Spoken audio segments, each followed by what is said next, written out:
because that's how they got to be billion-dollar insurance companies. If you've been injured, I'd like to help. Spencer Callahan is the one to see. Call 387-2323. LA filing number 16-7969. WNXX Jackson, KNXX Donaldsonville, and WDGL HD2 Baton Rouge. This hour brought to you by Spencer Callahan Injury Lawyers. LA 21 12681. Offices in Baton Rouge. Now, the Hunt Palmer Show. Yes! I feel like I've been waiting for this my entire life. You're listening to the Hunt Palmer Show on 104.5 ESPN Baton Rouge. Jolly good fun. Jolly good. Locking down the middle of the day. America's favorite daytime fun show. Live from the Mercedes-Benz of Baton Rouge studio. This is Hunt Palmer.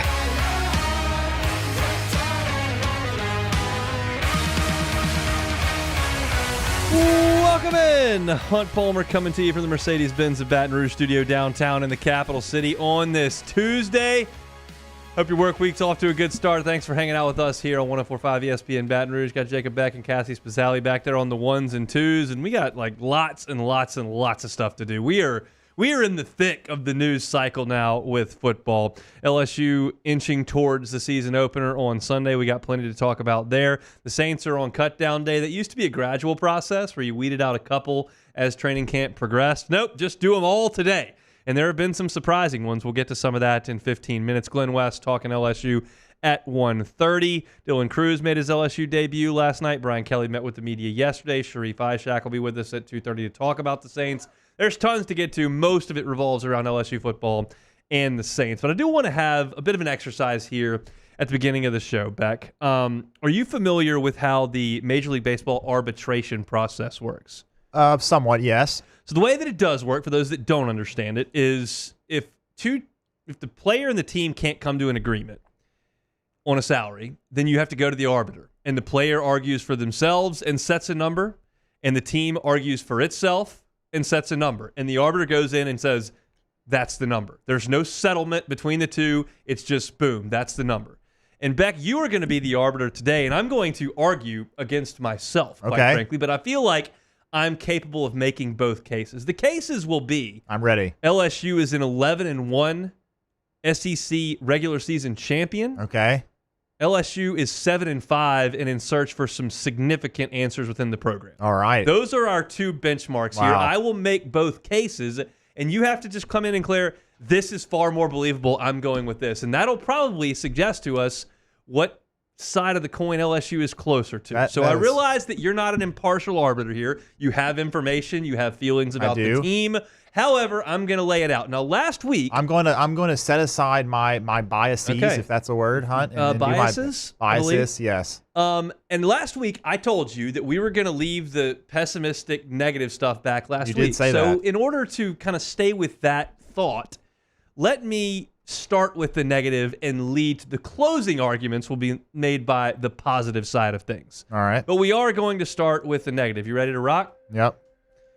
All right, look, defense is about dudes. You got to have dudes. Does LSU have any dudes? I don't know about that. I think Harold Kirkins is pretty good. He was pretty good last year, and they were the worst defense I've ever looked at, okay? Up front, you've got a bunch of guys who have been backups their whole careers. Jacoby and Guillory has been a backup his whole career. Jalen Lee's been a backup his whole career. You could go to JVR Suggs. He was playing Division II last year. They played some school named Pueblo I never heard of. If you think he's ready to step into the SEC, like, I'm not super stoked about that. Dominic McKinley's a freshman. You want him to play a ton out there? Like, what do they have on the edges? Savion Jones didn't break out last year. Braden Swinson didn't make a huge impact. I'm looking at cornerbacks. I'm looking at a group that doesn't have Patrick Peterson or Morris Claiborne or Tre'Davious White or Derek Stingley or Christian Fulton or Corey Webster. I don't see any of those guys. I look at the secondary and at the safety. I don't see Eric Reed. I don't see Jamal Adams. I don't see LaRon Landry. I don't see where are the first-round picks outside of potentially Harold Perkins. You got the Weeks brothers and Greg Penn. They're nice sound bites. They're good leaders. Are they great players? I'm not sure I could suggest that they are. I go to LSU on the offensive side of the ball. What have you lost here? Well, you've lost your offensive coordinator, your quarterback, your top two wide receivers, and your leading rusher from the number one offense in the country. Do you just pick up and that's what you are?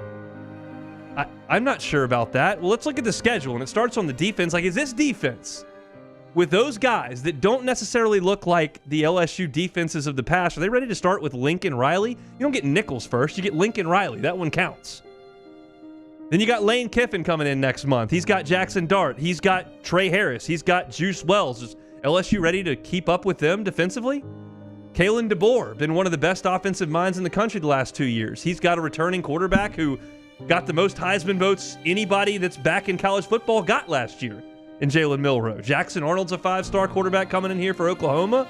Like, that's a lot of issues that can't just be glossed over because they're wearing pretty gold helmets with gorgeous white uniforms. Like, they got a lot to make up for on offense. They've got real issues on defense that you're just kind of assuming are taken care of because you got a new coach and some new position coaches in there. Like, there are real problems, and this schedule starts fast and finishes fast. You start early on, like I mentioned, with USC and Ole Miss. You finish with Alabama, and you finish with Oklahoma. And in the middle of that, you got to go to the Swamp. You got to go to College Station. If this defense is not very much improved and the offense is just average, well, are you going to beat Ole Miss? Are you going to beat Alabama? Are you going to beat Oklahoma? Are you going to go to College Station and win? Are you going to beat USC? I'm not even mentioning a road trip to South Carolina. That hadn't come up. I'm not talking about a road trip to Fayetteville. Like, I've got real concerns about the dudes on defense and what they're bringing in on offense to replace one of the greatest units in the history of the school. I don't know. Should we break that up and go a little bit more positively now? Because this is what people are going to want to hear. All right, look. Brian Kelly, year 3. Brian Kelly, year 3. Central Michigan, he took over a 4-win team. They went 9-3. At Cincinnati in year 3, he went 11-3. At Notre Dame in year 3, he went 12-0 and played for a natty. This is year 3 for Brian Kelly. He's got all those internal protocols in place. Everybody's bought in. And look, on defense, that old staff, not great. You had one coach who had never really been at the college level. You had an NFL position coach coming in to try to call plays. They were lining up 4 yards off the ball on the defensive line. Get a new coaching staff in there and just get the guys in the right place. The edge looked pretty good in camp. Savion Jones was beating Will Campbell and Emory Jones every once in a while. Braden Swinson showed some pop. Deshaun Womack was a freshman last year. He's a sophomore now. There's some pump on the edge. Did you hear Brian Kelly talk about Jacoby and Guillory yesterday? Have you heard the guys on the radio, the folks in print, talk about Jacoby Guillory's camp? He's been awesome. Linebacker Harold Perkins is an All-American. He's going to go in the first round. Greg Penn, that's a guy that can be coached up. Blake Baker coached up Damone Clark. He can coach up Greg Penn. The Weeks brothers had their moments last year. And look, when they go 11-11 in camp, they're getting some wins against a pretty good offense. This defense is not going to be spectacular. This defense is going to be coached properly and has good enough athletes to function as a unit. You're telling me Blake Baker's defense last year at Missouri had a bunch of first-rounders? Oh, wait, fact checked. They didn't have any. And they were pretty good on defense. Coach these guys, Blake Baker. Offense, Garrett Nussmeier is pretty new, but last I checked, he's been in school for 3.5 years. Last I checked, he played against Georgia in the SC championship game. Last I checked, he's seen Alabama's defense. And last I checked, he got one chance to be prepared to start a game for a month and go out there, and he threw for 340 yards, led his team on a 98-yard touchdown drive to win the game, and now it's his offense. Kyron Lacey's looked exceptional. He proved to be productive at the SEC level last year. CJ Daniels mocked in the second, third round. Chris Hilton looks good. Got to get healthy. Mason Taylor's an all-conference player, and I haven't even gotten to the offensive line. Have you checked the mock drafts, Beck? Have you checked them? I have. Multiple offensive linemen in the first round. Haven't had a first-round offensive lineman since 1998. Now, we got 2 coming back this year at the bookend tackle spots. I'll put that in my notes. The 2 guards have about, let me check these notes, 900 starts between the 2 guards. They got plenty of experience. They're going to be dominant up front. They're going to ground and pound the football with talented running backs. John Emery, Josh Williams. Here comes Caleb Jackson. Those guys are going to run the football. They're going to control the clock. They're going to keep the defense on the sideline. They're going to win games, and Garrett Nussmeier is going to manage them. By the way, the schedule, pretty advantageous if I'm LSU. I'm looking at an SEC road slate that includes South Carolina. Shane Beamer probably should be fired, not doing a great job. Arkansas, Sam Pittman definitely should be fired, will be fired. They got to go to Fayetteville. Billy Napier, going to get fired. LSU goes there. And then you play at Texas A&M. They just fired a coach. They can't fire another one. They just spent $76 million dealing with the last one. That's a good schedule. And did I mention the home schedule? Yeah. Ole Miss is good. Alabama's good. Oklahoma, they're good. Guess what they have to deal with? Tiger Stadium at night. Okay? That's Oklahoma pretty hard. Never dealt with it. Bama was here 2 years ago, lost. Lane Kiffin came in here riding high 2 years ago. Guess what? Lost. Sitting them in a tailspin. This team has got a good offense, an improving defense. All the good teams deal with 100,000 people screaming at them, and they're going 11-1. What a case you've made for both sides there, Hunt. Incredible stuff. And that's pretty good timing on the music, too. It was, actually. All right, how'd I do? You're now the arbiter. Okay. How do we feel about those two cases that have been let out? Well, I would have liked some. I think in the example you gave of the MLB arbitration, I think that usually the arbiters get more than like 2 minutes to decide which Generally side speaking, they're they choose would. on. However, we have a commercial break to get to and a few more segments to get to, Yes, so we're we going to do. put a little heat on you. Yes, so I'm going to collect my thoughts right now and give me some thought. Like, what did I bring up that resonated with you? Yeah, well, I think the main thing, which everyone has talked about already with your first case making for 7-5. While I do not think it's realistic, I think the floor I think for LSU is 8-4. However, if you're making the case for 7-5, the defense, and with everything you said for the 11-1 case, which bringing in a new staff, have some younger guys getting older, have some transfers, all that stuff, I still can see a case for this defense being maybe not quite as bad as last year, but close to that. The case for LSU's defense being bad this year is pretty easy to make. It is, and so with that being said, and with the knowledge that this is not Jaden Daniels leading this offense, it is Garrett Nussmeier. I do think he is going to be good, but is he going to win the Heisman Trophy? I would probably not bet on it. I would expect that he probably has maybe a similar year that Jaden had in his first year starting. So if that is how the offense plays and that is how the defense plays, I could understand 7-5. However, I will have to say that I would go with the 11-1. That is my decision as the arbiter. Okay. I will choose the 11-1 season simply because the schedule is manageable. It's very manageable. I think you have your toughest games for the most part at home. And I expect, like I said, Garrett Nussmeier to have a good year. And I do think that the defense will be improved. I don't think they will be nearly as bad as they were last year. So in my opinion, as the arbiter, I will say that LSU will go 11-1 as opposed to 7-5. Here's my my take on the whole situation. I won't lay the whole thing out because we still have more show to do. But like the big points here, if LSU can jump this landmine on Sunday, yep, anyway, anyhow, block 2 field goals, Miller Moss gets hurt. Like I'm not pulling for that. Like if there's one way that you jump that landmine on Sunday, things kind of set up. And the one thing that we don't ever evaluate when we're watching practice and scrimmages, ever, when we're out there, 1-on-1 drills, 7-on-7 drills, 11-on-11 drills, the one thing we never, ever evaluate is that those 3 teams on LSU's schedule have to play in Tiger Stadium. Yep. That does not come up in evaluating the roster, and it is a huge deal. So I would be shocked, personally, if they went 11-1. I'd be pretty shocked if they went 7-5. I think the cop-out answer here for this segment is that I think they go somewhere in between that. The question is it 10-2 or is it 9-3? Because that's probably where 8-4 wouldn't be very good. That's where the playoff delineation comes in. Yeah, I agree. But that's something that we have not talked about, and it'll be the first thing we talk about on Ole Miss game week. But we're not talking about it today because we're talking about who's going to be the second corner and what happens if DJ Chester's not out there at center and what the running back reps are going to look like. When you look at this thing in totality, though, you do have to weigh in that stadium, and it matters. And so I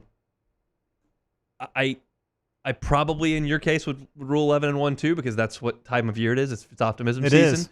But that's the biggest point I want to make in all this is like that home stadium could be a big, big deal. And if you can lean on your strength, your offense to go beat South Carolina, to go beat Arkansas, to handle your business, in some of those games, I don't have to worry about Vanderbilt or whatever, UCLA. But if you can lean on your offense to go score enough points to win those games, kind of like LSU did, in Starkville last year, then when you come home, the crowd can help your defense. And that's what you've got to hope for. So I don't know. It seemed like we're 23 hours and 45 minutes from really cranking up USC prep tomorrow. I will get into their roster starting tomorrow. I don't like to start that too early. This is something that kind of dawned on me is let's just lay it all out there at once. Usually as we present a topic with linebackers or tail running backs or receivers, you kind of weigh the positive and the negative. I just wanted to cram it all into one. Like just throw everything at the wall on one side and then throw everything on the wall at the other side and see kind of which one sounded to be more powerful. Let's hope it's the 11-1 side of things. That's my sincere hope. Saints are probably not going to go 11-1 or 16-1. Don't think so. But they are going to cut their roster down to 53 players with some IRs and some practice squads. They could go. They can't go 7-5, but they could win only 7 games. That's very possible. They very, very much could, and we'll see what kind of roster they're going to start with as the news has started to leak out. We'll get you caught up on all of that coming up next. The Hunt Palmer Show. Audio Video Security Solutions, AVSSLA.com. If you want to watch LSU, if you want to watch the Saints, have your house be the house for everybody to come and watch the big games. Audio Video Security Solutions needs to be a phone call you make today. You can call Mitchell Fisher's cell phone. He's the owner of the company right here in Baton Rouge, 225-439-7920. Give him a call. Say, Mitchell, we got to figure out my home entertainment system. He'll come over and he'll talk you through it. He did it for us. He'll mount your televisions where they need to be mounted. He'll wire everything so the surround sound comes through crystal clear. He can sync up the speakers in the kitchen, on the back porch, in the living room, and make sure that everything's all synced up and sounding great. You can control all of it in the touch of a button on your phone, on an app. It is so easy. It is so convenient. And it's an incredible way to watch a movie or especially watch a game. It's Audio Video Security Solutions. Check them out on Instagram, AVSS_BR. You do that, then you see some of the great capabilities that they've got, whether it's indoor, whether it's outdoor, whether it's residential, whether it's commercial. They can help you with your audio, your video, and your security. Check them out online, avssla.com. It's Audio Video Security Solutions, avssla.com. Back to school savings at Bayou Ford. $12,000 off F-150. $12,000 off a new 2024 Ford F-150. And $10,000 off Expedition. All new Bayou Ford vehicles come with a complimentary extended warranty. The crew at Bayou Ford is going to do right by you.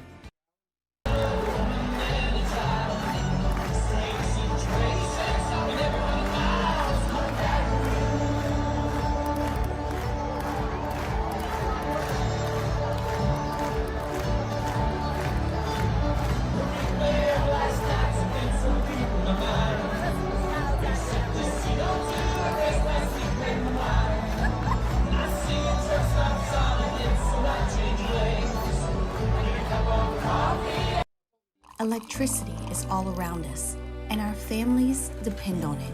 Every day is sparked by the power of a cold drink or a warm meal, a movie night, and a comforting light at the end of a dark hallway. From sunrise to sunset, playtime to bedtime, our team is ready to take care of your electrical needs. Even in the case of an after-hours emergency, the light in your life shines brighter with Mr. Electric. Hey, it's Matt Moscona. For years, you've heard me tell you about Insurance Network of Louisiana, helping you find better coverage for less money. But it's not just for your home and auto. They also offer commercial property. So, retail stores, professional offices like doctors, dentists, attorneys, clothing boutiques. Insurance Network of Louisiana can find you better coverage for less money. They service the entire state of Louisiana, and they're local. So call today at 293-0450 or lainsurance.net. Jerry and Benny Payne began Central Plumbing Company out of their driveway in Tanglewood Subdivision. 50 years later and 4 generations down the road, we continue to serve Baton Rouge and the surrounding areas for all of their plumbing needs. Residential, commercial, industrial, or hospitality, Central Plumbing is here 24/7, 365. We want to thank our customers, family, and friends for 50 years of success. And looking forward to 50 more. It's an everyday thing here. We work horses in the mornings and we work on the property during the day, and without these John Deere tractors, it'd almost be impossible to keep up with the place. I've dealt with some of the other colors and stuff, and I never really got the response back that I get from John Deere, We really enjoy dealing with Sunshine. They're good people. They always check on us and make sure our equipment's running, and we love them. Flip the switch and learn more about what it means to be powered by Sunshine at sunequip.com. At Relief Windows, we're more than windows. We're windows, doors, party plank, and vinyl siding. But our number one product is always customer satisfaction. Visit us. You're listening to The Hunt Palmer Show, brought to you by Plucker's Wing Bar.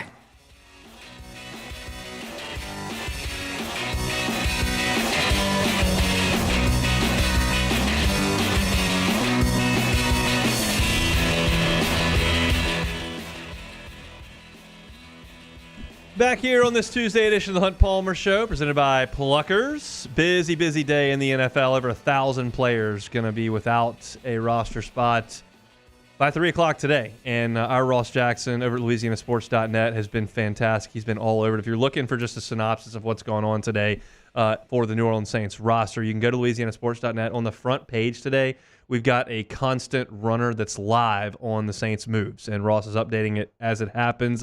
So it's been fantastic, and he's done a great job of keeping up with it. As bigger stories break, there's some guys that nobody expected to make the team. When they get waived, it just goes onto the live tracker. When significant things happen, Ross is writing a story for it on LouisianaSports.net, and those are appearing on the website as well. And that's started to trickle out here over the last, I'm going to say about 4 hours. The first interesting piece was that the Saints waived Lou Hedley.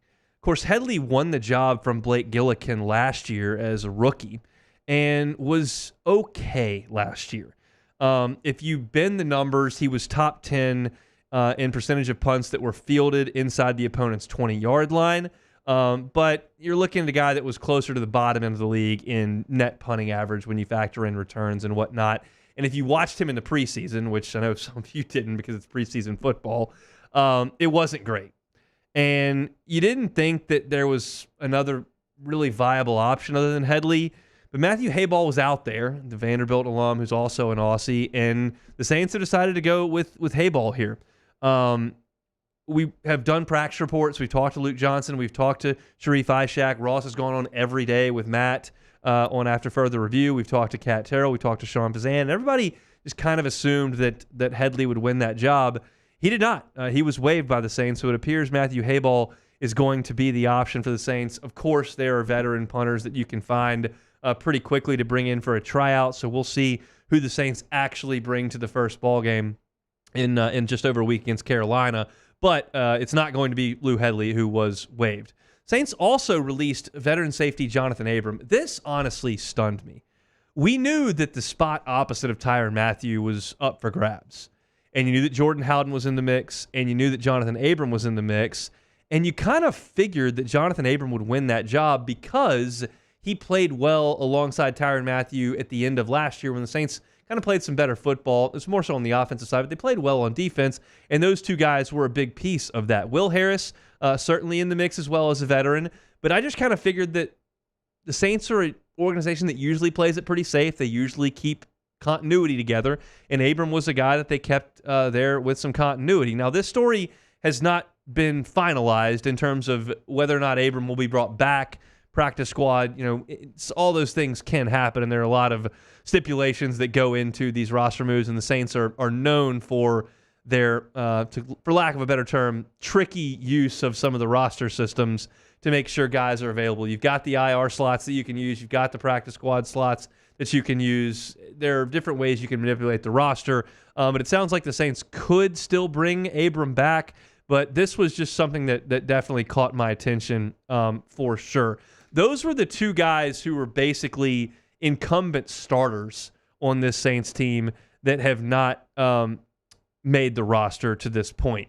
Kendre Miller was a guy that I talked about a lot yesterday, and I said, look, I'd just move on. And I understand you invest a high pick in him. He hasn't been healthy. You saw some flashes in the Atlanta game at the end of last year. That's a guy that you feel like you've invested some resources in, and you believe that he's going to be on a help to your team. You've always believed that.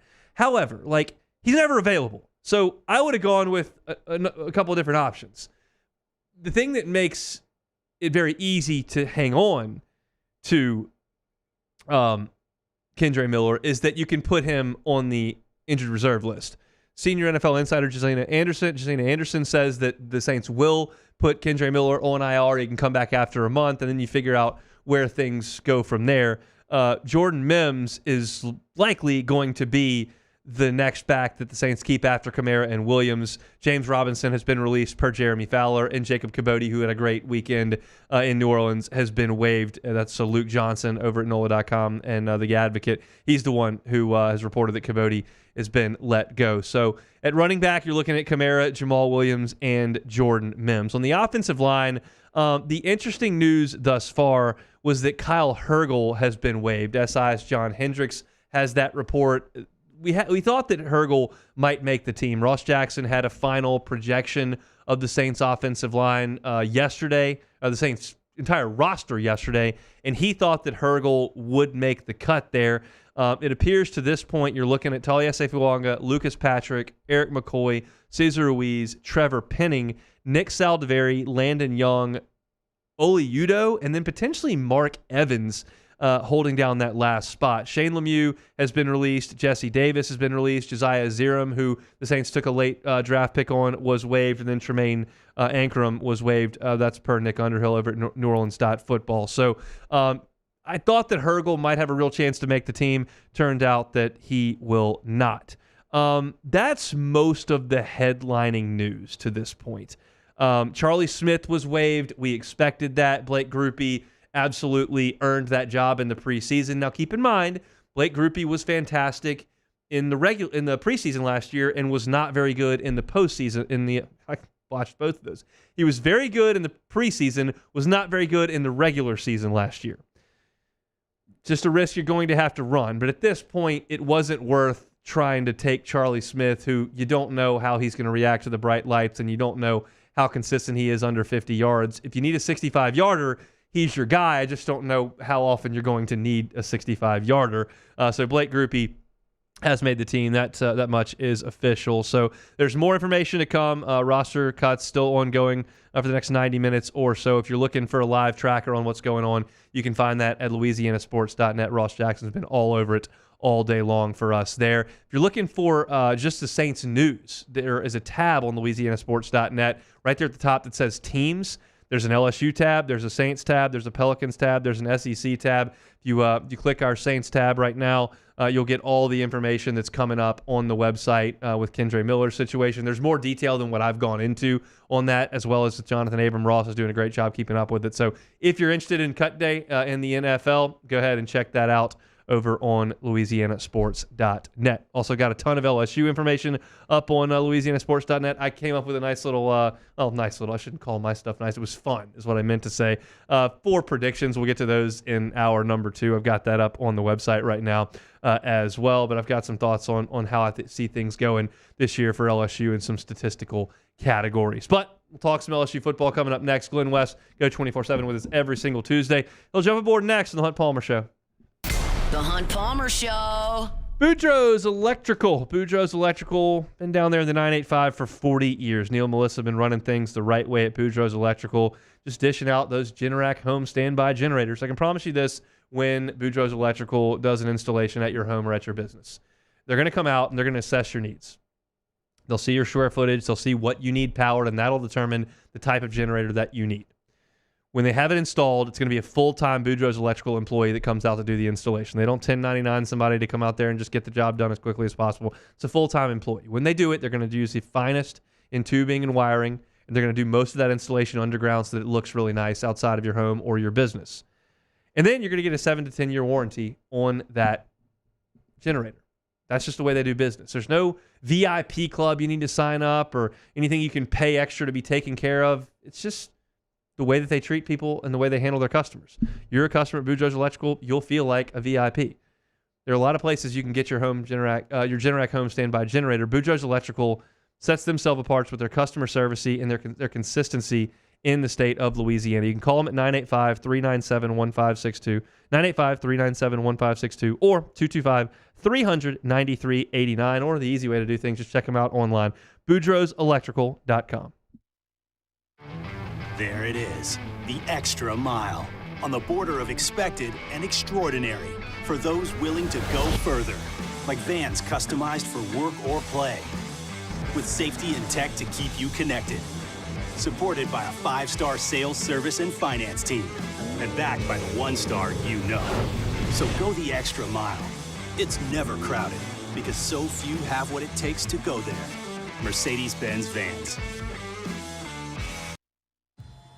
There's nothing chill about a hot, sweaty line. Unless you add Mountain Cold Refreshment. Coors Light. Choose chill.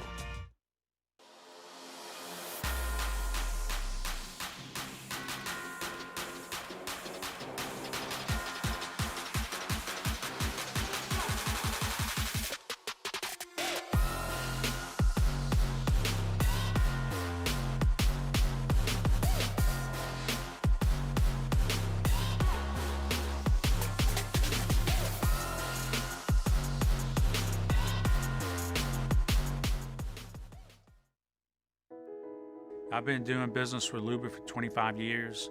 They're dependable, trustworthy. It's just the attention to detail with our clients. Our folks have years and years of experience. They're highly trained professionals, but many companies have that asset. What I'd like to think makes Luba a bit different is that we use those talents in a way that truly is dedicated to serving the needs of the folks who depend on us. Dylan Cruz here to tell you about Six Rings Baseball and Softball Camp. If you live on the North Shore and play ball, go to Six Rings Camps with former LSU assistant coach Dan Canaveri. His knowledge is second to none, and your child will improve and have fun doing it. Camps were held at Coquille Park and Six Rings Academy in Covington with 4 sessions over the summer. Full day and morning only sessions are available from ages 7 to 13. Go to sixringsbaseball.com or call 985-206-9096. Learn the game to love the game. When it comes to ending cancer, we push forward, always working together for you. That's why our cancer experts at Ochsner have clinically integrated with MD Anderson Cancer Center. This means advanced cancer care, including access to life-saving clinical trials and integrating care to treat the whole you. Introducing Ochsner MD Anderson Cancer Center. Long live you. Bayou Chrysler Dodge Jeep Ram has back-to-school savings like $16,000 off 25 Ram 1500 trucks. We're open for business in our beautiful new showroom and taking $16,000 off all new Bayou. This is the Hunt Palmer Show, brought to you by Plucker's Wing Bar.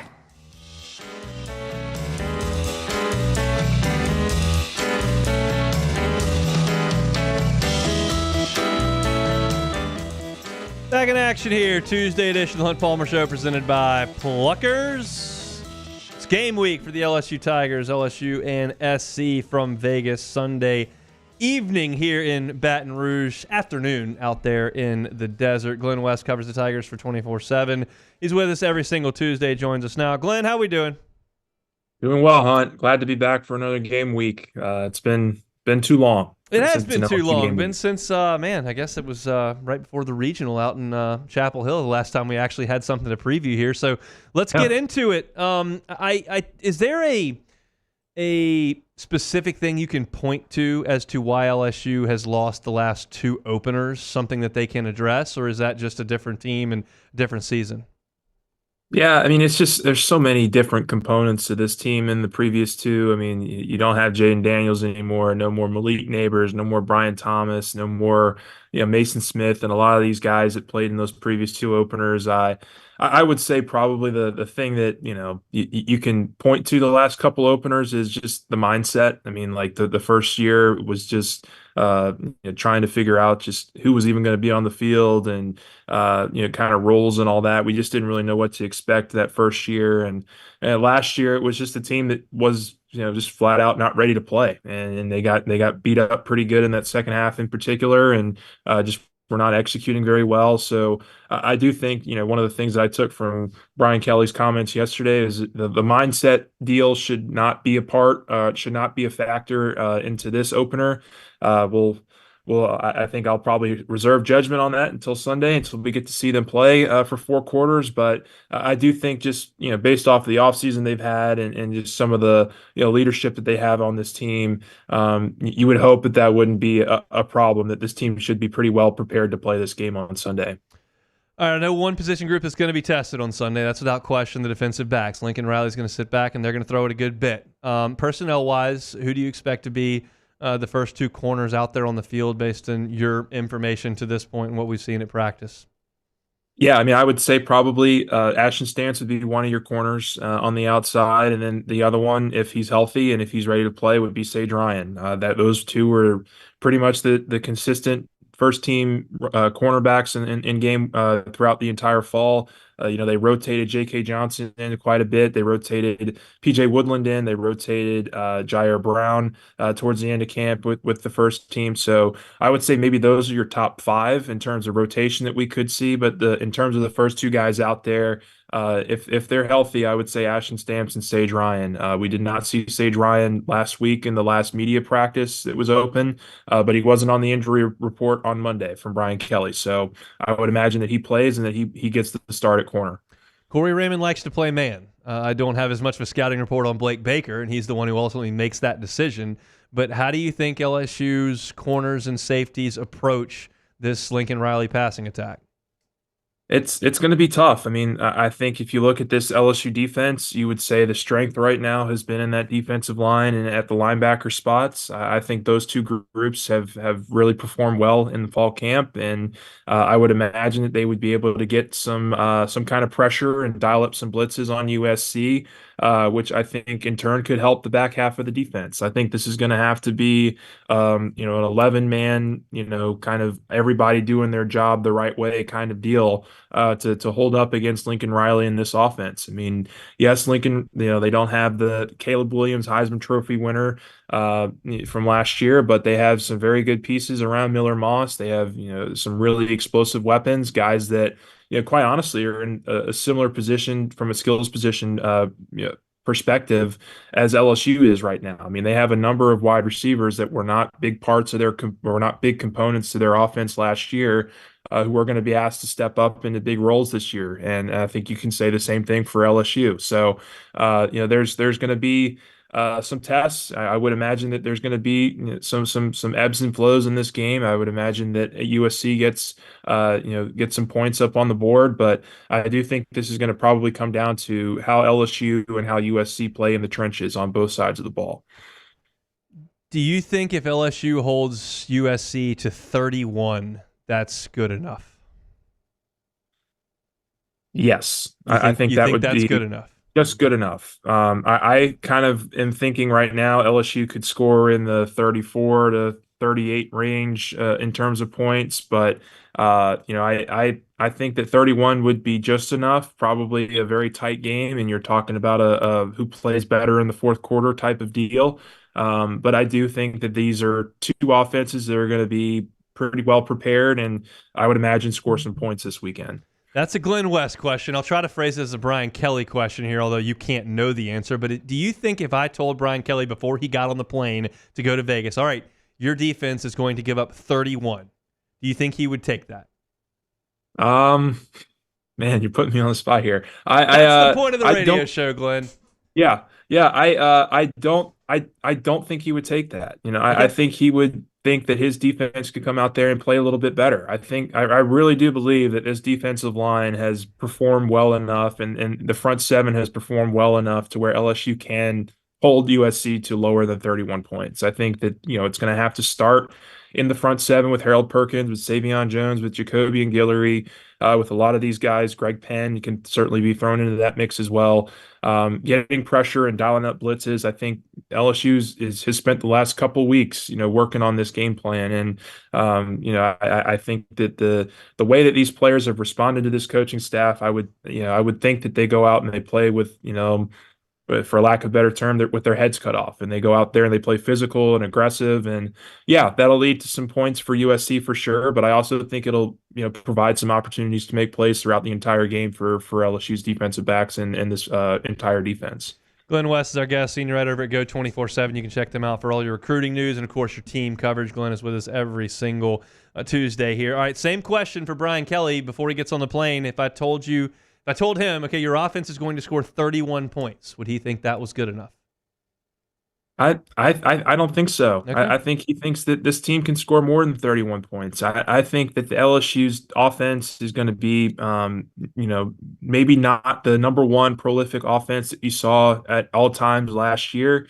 But I do think that this is a group that has a lot of confidence in itself. I mean, you talk to any number of these leaders that are on that offensive side of the ball, and you could be looking at several high draft picks on the offensive line. And I do think the running game component to this is going to be something that LSU's offense really wants to control a little bit better and find some more balance. I will say this: the previous couple of openers that LSU has had, they haven't exactly run the ball all that great from a running back perspective. It's been mainly Jaden Daniels. It's been kind of leading the charge in those previous two games, and really in the big games last year for LSU. The running game, against Alabama was not all that great. Some of the big opponents that they played last year, they were not able to get off the ground and find some balance with those backs. I do think that's going to be extremely important in this game to kind of chew up some clock and also get those guys going and really open things up for Nussmeier down the field. So kind of long-winded answer there, but I do think the running component is going to be very important in this game. The offensive line is going to have to open up some holes for Caleb Jackson and Josh Williams. And I think if LSU finds the right balance, they're absolutely capable of scoring more than 31 points. The word you were looking for there was atrocious. LSU's running game from the running back's perspective was atrocious in the two openers and the Alabama game last year. They could not do anything. And I don't know if that's scheme related or if that's personnel related. The personnel is going to be about the same, but the scheme can be very much different. How different do you expect, if at all, the running game to look? And I'm assuming the answer is some, because they don't have a guy that's going to run for 1,100 at quarterback. But what's going to look different in the running game? Yeah, I think you're hoping to get these guys out on the perimeter. We've heard it all off season. They want to get Josh Williams, they want to get Caleb Jackson on the perimeter and against these linebackers, against these defensive backs, to where they can break tackles and get upfield for big yards and explosive plays. And they're moving their offensive linemen in a way that would tell you that they want to do exactly that. I think that Caleb Jackson busted open a number of runs on the outside this fall, and it was primarily on that right side with Emory Jones, if I'm remembering correctly. They really did a nice job on that right side with Emory and Miles Frazier, and I think that they're gonna be able to open up some holes and allow these backs to get on the perimeter, break some tackles, and churn up field for some big plays. That's kind of the recipe here. But again, you have to find some balance. You're still going to have inside zone runs. You're going to have read option. You're going to have screens. You're going to have passes out of the backfield to Josh Williams. I think that's going to be a component there on third down to maybe get him open a little bit and get upfield. So yeah, I think this is going to be, an all hands on deck kind of approach in the running game. And but I would imagine that there's more balance here between the run and the pass, and they're going to have to, because your quarterback's not going to be able to churn upfield for 100 yards a game. You're going to have to get some production out of these running backs. It's really nice when he could, though. Yeah, it would be great. I'd love that. Yeah, that was a lot of fun to watch last year. All right, Glenn, last one here. I mean, how do you think it goes on Sunday afternoon? Yeah, my early prediction is in already. I think I got LSU winning this game in the ballpark of 34-27, 34-31. Kind of in that. I don't know that they cover the entire spread there in terms of what the points are. I believe it's at -4.5 right now. That is about right to me. I think they could win by a few more or lose or win by a few less. So I got LSU winning this game in a pretty, I would say, tight game. Imagine it comes down to the fourth quarter and some big plays need to be made. And I think LSU's offense and offensive line and Garrett Nussmeier are going to be up for the task. So that would be my early prediction here. I know there's big recruiting stuff coming up, and you'll be all over the team coverage as well. Tell everybody where they can find it all. Yeah, we're locked and loaded at Go 24/7. Got some deals coming up here in the near future to kind of lock in and get ready for the start of the season. But yeah, some big recruiting news coming at the end of the week. You got a 5-star wide receiver in Jamie French that's committing at the end of this month, and certainly some more decisions down the pike. So make sure you guys are tuned in with us, and we'll do our best to give you guys all the information as we're hearing it. So I appreciate you guys having us on every week, Hunt. We appreciate you coming on. Well, hey, first time since 2013, I'll be at player interviews tonight. Very much looking forward. All right, good deal. Good deal. Well, you're a writer now. You've got to show up to them. You're a writer now. I will be there. See you tonight, Glenn. Thanks, man. All right. He's Glenn West, senior writer, Go 24/7. I have not been to player interviews since 2013 when I left the LSU beat. Now I gotta show up. I'm looking forward to it. It'll give me some more content for this, and certainly content for LouisianaSports.net. So fired up to get back out there this evening when the players wrap up practice and kind of get a firsthand account. Like I've been leaning on Glenn and Sharif and Luke and Preston and a lot of the guys like Koki during baseball season and Matthew Bruni during basketball season. All those guys who cover the team, Wilson Alexander, day to day, to kind of get the sense of how the team feels in a person-to-person interview. I just read stuff and watch on YouTube, but now I'll get a chance to go actually ask some questions. So I'm very much looking forward to that. We'll close out hour number 1 coming up next. The Hunt Palmer Show. Every shot, every goal, ESPN Bet has fans covered for the biggest moments on the road to a championship. The exclusive sportsbook of ESPN is the only place where you can find special offers and promotions from your favorite ESPN shows and personalities throughout the summer months. New users can get a bet reset up to $1,000 in bonus bets if your first bet doesn't win. So download ESPN Bet today. What a play. Must be 21 or older. Gambling problem? Call 1-800-522-4700 in partnership with LeBears Lake Charles. Terms, conditions apply. See app for details. Bayou Chrysler Dodge Jeep Ram has back-to-school savings like $16,000 off 25 Ram 1500 trucks. We're open for business in our beautiful new showroom and taking $16,000 off. All new Bayou vehicles come with a complimentary extended warranty. The crew at Bayou Automotive is going to do right by you. It's an everyday thing here. We work horses in the mornings and we work on the property during the day, and without these John Deere tractors, it'd almost be impossible to keep up with the place. I've dealt with some of the other colors and stuff, and I never really got the response back that I get from John Deere, We really enjoy dealing with Sunshine. They're good people. They always check on us and make sure our equipment's running, and we love them. Flip the switch and learn more about what it means to be powered by Sunshine at sunequip.com. It's no secret. The best oysters in Baton Rouge are at Jolie Pearl Oyster Bar. Enjoy mouth-watering South Louisiana flavor and oysters from all over the country. And don't forget our nightly drink specials.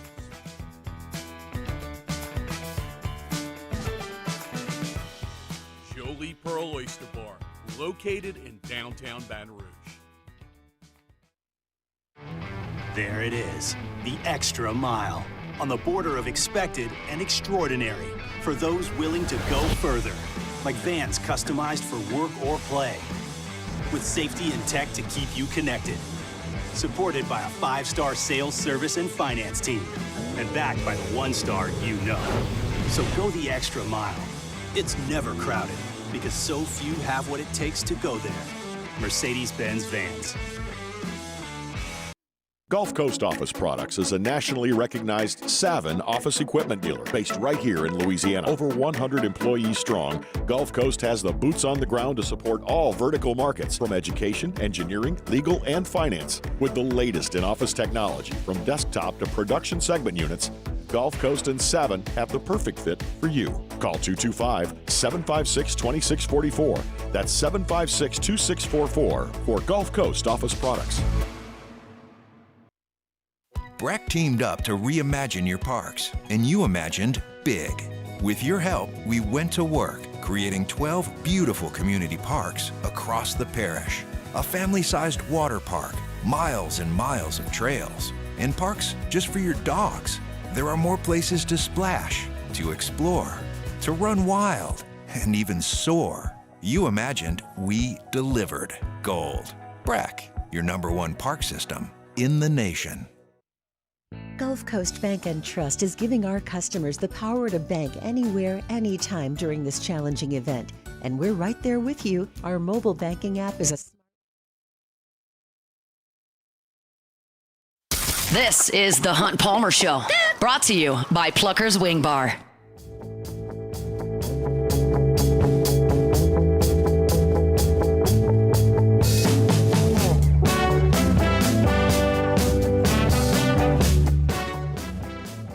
Closing out hour number 1 here, Tuesday edition of the Hunt Palmer Show. Invite you out to Pluckers tonight, sports trivia, 8:30. We'll be watching some Major League Baseball, getting ready for the football season, playing some sports trivia. You can win Pluckers gift cards, drink some cold beer, eat some delicious wings. Just have a general good time here on this Tuesday evening. So Nicholson location, 8:30. Have you out of there by 10 o'clock. Looking forward to getting out to Pluckers this evening.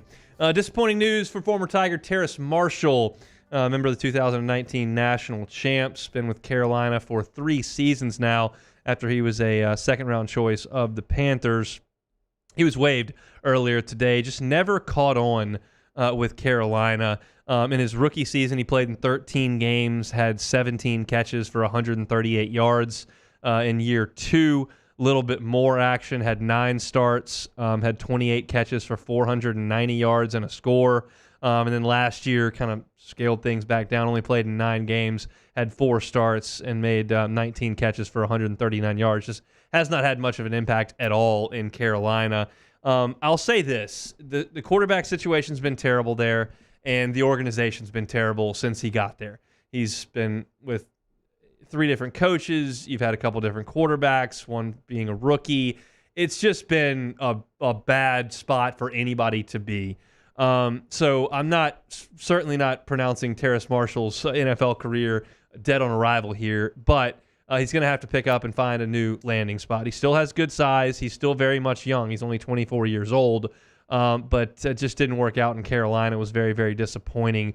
And this is one of those deals, and trust me, I look at these guys from the 2019 season, and I continue to pull for them in the NFL because it furthers the case for the 2019 team to be one of the greatest teams in the history of college football, if not the greatest team in the history of college football. And Terrace was the number 3 option on that team, and he was the number 3 option, and halfway through the season, before he got hurt, he was leading the country in touchdown receptions. Now, of course, Jamar and Justin passed him up after he got hurt, and they were going to leave him in the dust anyway, I think. But he did return and make an impact. He had a huge touchdown catch on a deep ball down the right sideline in the national championship game against Clemson, and then came back in 2020 and was excellent until he opted out of the season halfway through in what was a complete mess here at LSU. But it just didn't work out in Carolina. So the question becomes, the Saints are looking for receivers. They've got Chris Olave, they got Rashid Shaheed, and no one else has really stepped forward for New Orleans. Does this make sense? And I was listening to Nick Underhill earlier today, who covers the Saints for New Orleans Football, and he was on with Jacob and T-Bob this morning, and he was like, man, they need some more guys with some size, some big-bodied receivers. Olave and Shaheed are just your classic 6 foot, 6'1", shifty, fast guys. They have a lot of those. They need some guys with a bigger frame. And Terrace Marshall certainly fits that description. He's north of 6'2". He jumps really well. He's got long arms. I just don't know if he's a better option than A.T. Perry. I don't know if he's a better option than Equanimeous St. Brown. Those are some of the bigger guys that they brought in that haven't necessarily made a huge impact. So I believe that Terrace Marshall will find someone to come calling. I don't know who that'll be. He's young enough and has a good enough skill set to be considered, but he's going to have to perform and produce far better than he did at any point in Carolina. I will suggest that this is likely has as much to do with Carolina as it does to do with Terrace Marshall, but you probably only get one more shot. He doesn't have enough skins on the wall and enough freakish ability for that many people to stand in line to sign him. You may get 1, maybe 2 more shots, and then you got to make it stick. There are plenty of guys in the NFL who have gotten released on cutdown day and then made it with another team. Happens all the time. So we'll be pulling for Terrace Marshall to get that done. He's a 318 guy, Tiger, national champion. Just didn't work out up there in Carolina. From what I'm seeing from all these reporters announcing the news, they all seem to say he had a good camp, which is a good thing. So it's not like he was underperforming at camp and didn't play well in the preseason, and that's why they're releasing him. It just seems like the roster spots are just not there's not enough of them for him to make it. So I think that's a great sign, and I would be surprised if he doesn't get signed somewhere. Maybe it's on a practice squad, but I'd be shocked if somebody doesn't pick him up and Maybe it's the Saints. I don't know. We'll see. I'd love it if it was the Saints. That'd be fantastic for Terrace to come on home, but we'll keep you posted as things progress. There's tons of moves in the NFL, as we talked about at the top of the show today. Like, there are over 1,000 players that are being released today that are looking for opportunities. The Saints are whittling their roster down to that limit today, and we've been all over it from the start. Ross Jackson's got a live tracker up on LouisianaSports.net's homepage. If you're looking to see what the Saints have done today with their roster spots, you can find all of the updates there on LouisianaSports.net. If you missed any of the show today in the first hour, you can catch it on demand. 1045ESPN.com's on-demand tab, Apple Podcasts, Spotify, Google. Wherever you find your sound, you can always find us. Search Hunt Palmer Show, like, subscribe, rate, and review. I opened the show with kind of a goofy little exercise where I laid out the case for LSU as a 7-5 football team, and then immediately turned around and laid out the case for LSU as an 11-1 team, and had Beck decide which was more plausible, which case was more persuasive. He picked the 11-1 team. You can make your decisions if you go check it out on YouTube at Hunt on LSU. Talked about the Saints cuts at 1:15 and Glenn West from Go 24/7.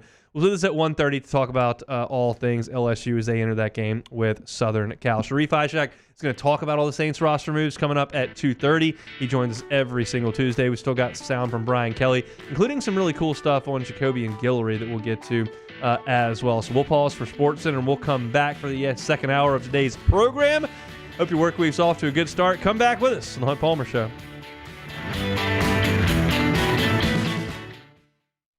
Back to school savings at Bayou Ford. $12,000 off F-150. $12,000 off the new 2024 Ford F-150. And $10,000 off Expedition. All new Bayou Ford vehicles come with a complimentary extended warranty. The crew at Bayou Ford is going to do right by you.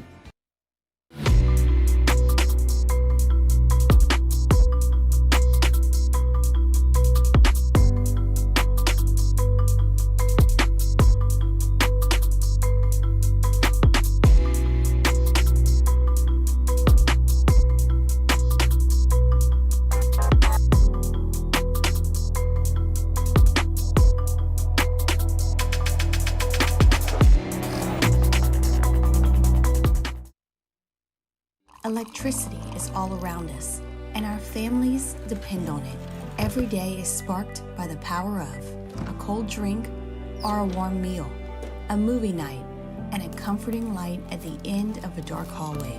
From sunrise to sunset, playtime to bedtime, our team is ready to take care of your electrical needs. Even in the case of an after-hours emergency, the light in your life shines brighter with Mr. Electric. There it is, the extra mile, on the border of expected and extraordinary, for those willing to go further, like vans customized for work or play, with safety and tech to keep you connected, supported by a 5-star sales, service, and finance team, and backed by the 1-star you know. So go the extra mile. It's never crowded, because so few have what it takes to go there. Mercedes-Benz Vans. Hey, it's Matt Moscona. For years, you've heard me tell you about Insurance Network of Louisiana, helping you find better coverage for less money. But it's not just for your home and auto. They also offer commercial properties. So, retail stores, professional offices like doctors, dentists, attorneys, clothing boutiques. Insurance Network of Louisiana can find you better coverage for less money. They service the entire state of Louisiana, and they're local. So call today at 293-0450 or lainsurance.net. Jerry and Benny Payne began Central Plumbing Company out of their driveway in Tanglewood subdivision. 50 years later and 4 generations down the road, we continue to serve Baton Rouge and the surrounding areas for all of their plumbing needs. Residential, commercial, industrial, or hospitality, Central Plumbing is here 24/7, 365. We want to thank our customers, family, and friends for 50 years of success. And looking forward to 50 more.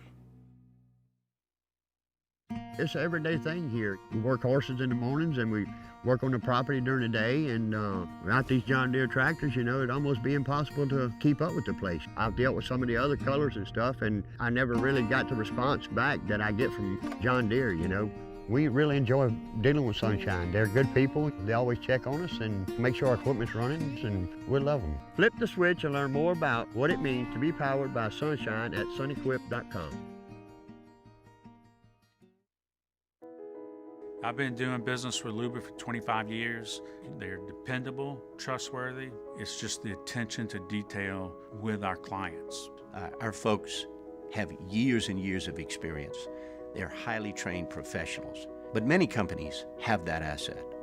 What I'd like to think makes Luba a bit different is that we use those talents in a way that truly is dedicated to serving the needs of the folks who depend on us.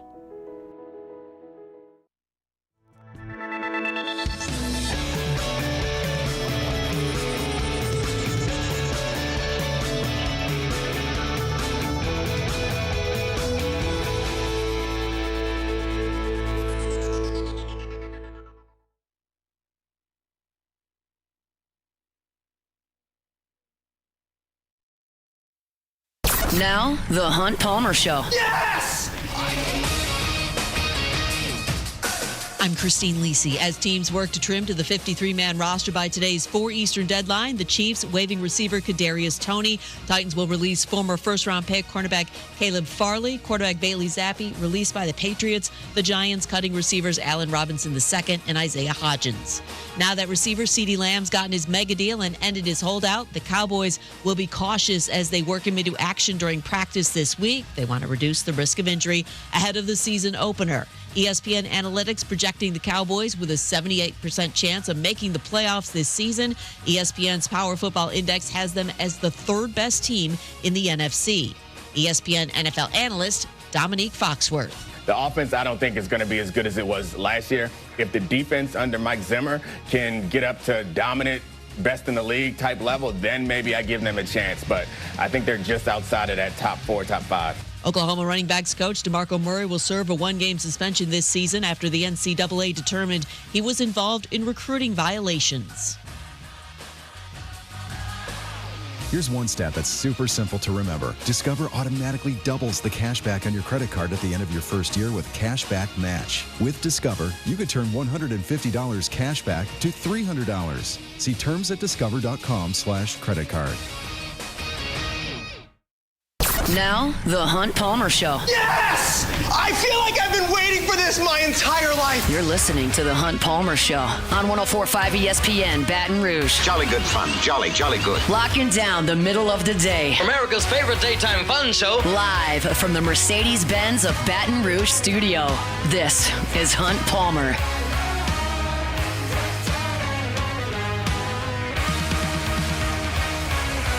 Hour number 2, Tuesday edition of the Hunt Palmer Show. We'll get to the weekend eventually. Hope your work week's off to a good start. Appreciate you hanging out with us on 104.5 ESPN Baton Rouge. We're brought to you by Plucker's Wing Bar. 2 locations in Baton Rouge. Nicholson, just south of campus, and Bluebonnet in front of the Mall, Louisiana. If you're watching football Thursday night, Friday night, Saturday, Sunday, Monday, there's college football all weekend. If you're watching any of that, get on by Pluckers and make that happen. It's a great place to watch your favorite teams, your favorite games. Plucker's Wing Bar. If you don't like our wings, we'll give you the bird. All right, Brian Kelly met with the media yesterday, and we talked about a lot of the things that he had to say on the show, but we don't ever have the bites to play from him because it's right up against our show. But we had them on Tuesday, and there were a couple of things that he talked about that I wanted to highlight again today, and it's all defensive for the purposes of this segment. And it'll wrap around toward the defensive line here, but we'll start first with his expectations, Brian Kelly's, for this LSU defense. This is all about how do they look against scripted plays and limited opportunities. And I know that our football team and the guys that we have feel really good about where they're at. But you got to go test yourself, against somebody else to really be able to answer those questions. I know going in that we're prepared defensively. Our guys are excited about playing for Blake. I know that they get the scheme very well. There's not a lot of confusion. There's not a lot of busts. There's guys that clearly understand what it is to play LSU football. Okay. If that is true, if what he said yesterday is true, that they don't bust, that they're in position, that they're making some plays, LSU's in business. LSU's going to be fine, if that is true. But as I sit here today, I just can't know. So you will learn the same time I will learn whether or not that's true. I believe Brian Kelly knows how to prepare a defense. I believe Blake Baker knows how to prepare a defense. I trust Corey Raymond and Bo Davis a ton. And there are other coaches in that room that I don't necessarily have as much knowledge on in terms of their track record, but this staff is good. They've just got to get these guys ready to go. And Brian Kelly said yesterday that he thinks that's true. Now, let's start with the defensive line here, because this is just absolutely vital. Last year's defensive front had NFL draft picks on it, like 3 of them.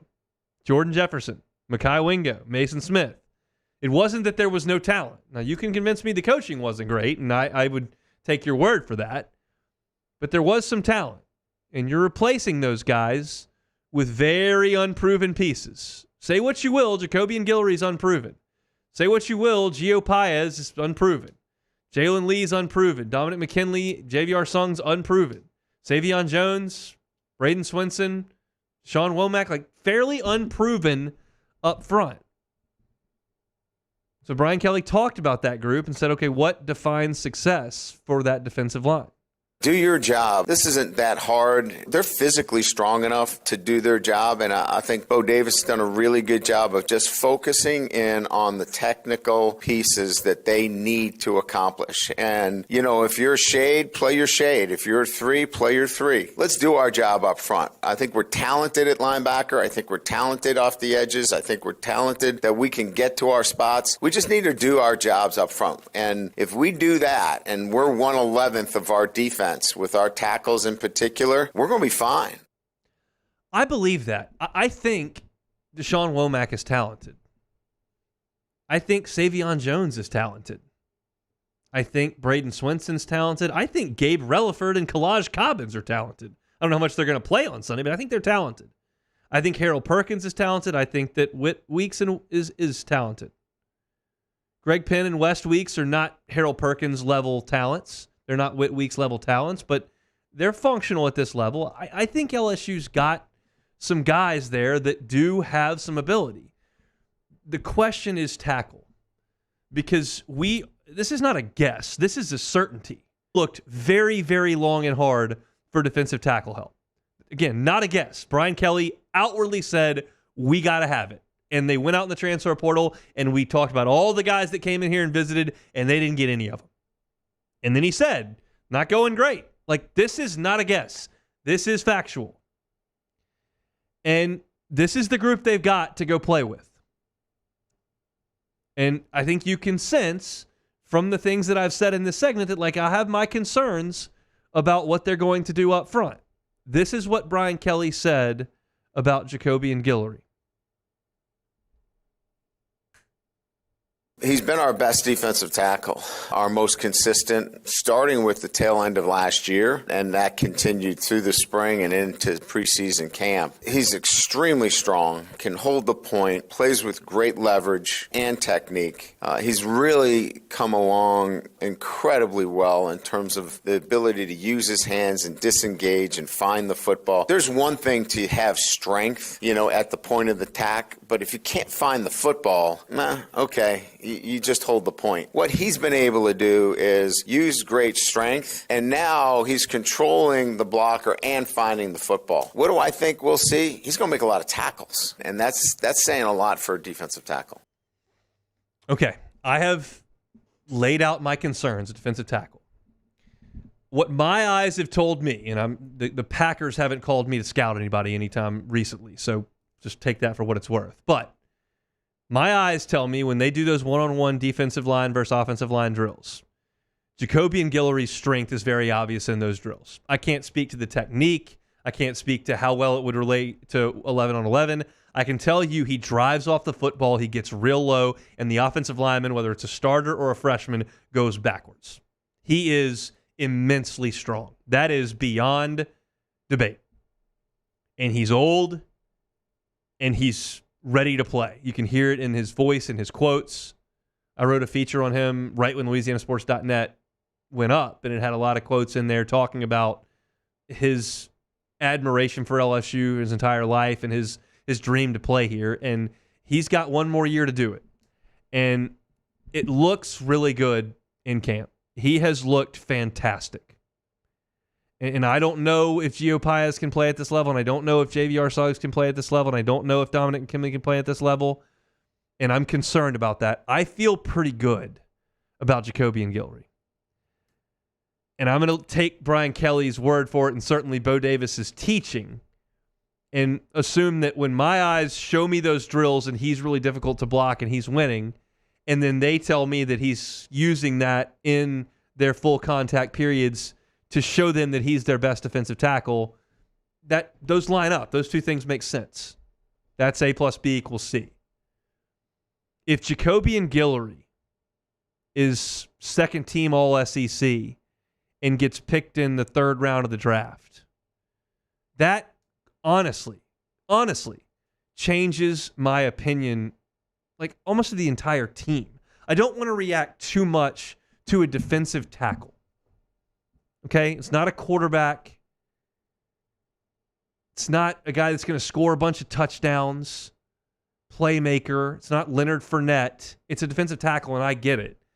But if he can be one of the 20 best tackles in the SEC and be difficult to block and make some plays behind the line of scrimmage and be disruptive, then that changes the way I feel about this defense, because I've already told you I like the talent at end, and I've already told you I like the linebackers. Now all of a sudden you're starting to talk about the entirety of the front seven. And that would make sense if I'm telling you that the corners and safeties very rarely win against the wide receivers, and then they go to 11 on 11 and LSU's defense starts to show life. Well, it would make sense that that's due in part, at least, to the front seven making things difficult on the offense. That would change the way I feel about this defense. And I've seen really good things in camp, and I've also seen Jacoby and Guillory in college for 5 years never really do anything of consequence. Okay? So those are the two things that I've got to weigh here. One's the past, one's the present, one's in games, one's in practice. I don't know which one to put the most stock in, and that probably just depends on what type of outlook you've got. If it's positive, you're like, oh, he's making progress. He's got a really good defensive line coach. He's in his 5th year. He's making improvements. You see it on the field in practice. There it is. If you're a negative person, you go, he's been in practice for 5 years. Who cares if he doesn't practice? Go tackle somebody. How many career stops you got behind the line of scrimmage? 2? That's not very good. I don't know what the correct answer is. I'm hopeful. That could be a season-changing progression if Guillory is really good. And I'm sincerely hopeful that that's the case. I would tell you, if Mekhi Wingo and Mason Smith and Jordan Jefferson were just back on this team, I would feel better about the whole team. Maybe Jacoby Guillory outproduces those guys last year, because it wasn't like they rolled up a ton of stats.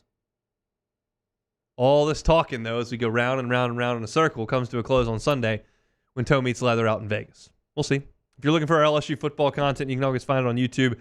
Hunt on LSU is the link. All LSU football all year long. It is football season now, so if you're looking for your fix, go to YouTube, Hunt on LSU, like, subscribe, rate, and review all of our LSU football content there each and every day. All right, I wrote a piece up at LouisianaSports.net today with 4 quote-unquote bold predictions for the LSU football season. I'll just relay those to you coming up next. The Hunt Palmer Show. One Bath and Closets. OneBathAndClosets.com is the website. David Duvall and his team, 30 years redesigning and remodeling bathrooms and closets. They can do it for you. I tell this story probably once a week, but our closet situation in our first house was not good. Great house, great neighborhood, great place to bring our first child to. Bad closets. And my wife hated it. So when we decided that we were going to move, it was a priority. And we moved into a home, and the closet situation is much better, and she is much, much, much happier. You don't have to move to get that make that happen. You can stay right where you are. Maybe you're not using your closet space efficiently enough. David Duvall and his team at One Bath and Closets can help you with it. Maybe you just need a brand new closet. David Duvall and his team are a licensed contractor. They're a one-stop shop to put in an entirely new closet. They can customize it to your needs, and they will make it look gorgeous. They're going to do it right the first time and leave the competition behind. What would a brand new custom closet mean to you? mean to your husband, mean to your wife? Won't know unless you get that free consultation. Tell them the Hunt Palmer Show sent you. Get $1,000 off. Get that custom closet put in at your home today. It's David Duvall and One Bath and Closets. Check them out online. Get that free consultation. It's onebathandclosets.com. Onebathandclosets.com. There it is, the extra mile, on the border of expected and extraordinary for those willing to go further, like vans customized for work or play, with safety and tech to keep you connected, supported by a 5-star sales, service, and finance team, and backed by the 1-star you know. So go the extra mile. It's never crowded, because so few have what it takes to go there. Mercedes-Benz Vans. The Windsor Senior Living Community in Mandeville, Louisiana is a beautiful, vibrant apartment community geared towards seniors. They are nestled right in the heart of Mandeville, where seniors live a more carefree lifestyle in spacious apartments with the peace of mind that comes from having a little extra help. Call the Windsor at 985-624-8040 to schedule a lunch and tour. Come see how the Windsor can be your passport to peace of mind. Dylan Cruz here to tell you about Six Rings Baseball and Softball Camp. If you live on the North Shore and play ball, go to Six Rings Camps with former LSU assistant coach Dan Canaveri. His knowledge is second to none, and your child will improve and have fun doing it. Camps were held at Coquille Park and Six Rings Academy in Covington with 4 sessions over the summer. Full day and morning only sessions are available from ages 7 to 13. Go to sixringsbaseball.com or call 985-206-9096. Learn the game to love the game. When it comes to ending cancer, we push forward, always working together for you. That's why our cancer experts at Ochsner have clinically integrated with MD Anderson Cancer Center. This means advanced cancer care, including access to life-saving clinical trials and integrating care to treat the whole you. Introducing Ochsner MD Anderson Cancer Center. Long live you. Gulf Coast Office Products is a nationally recognized Savin office equipment dealer based right here in Louisiana. Over 100 employees strong, Gulf Coast has the boots on the ground to support all vertical markets, from education, engineering, legal, and finance. With the latest in office technology, from desktop to production segment units, Gulf Coast and Savin have the perfect fit for you. Call 225-756-2644. That's 756-2644 for Gulf Coast Office Products. Breck teamed up to reimagine your parks, and you imagined big. With your help, we went to work, creating 12 beautiful community parks across the parish. A family-sized water park, miles and miles of trails, and parks just for your dogs.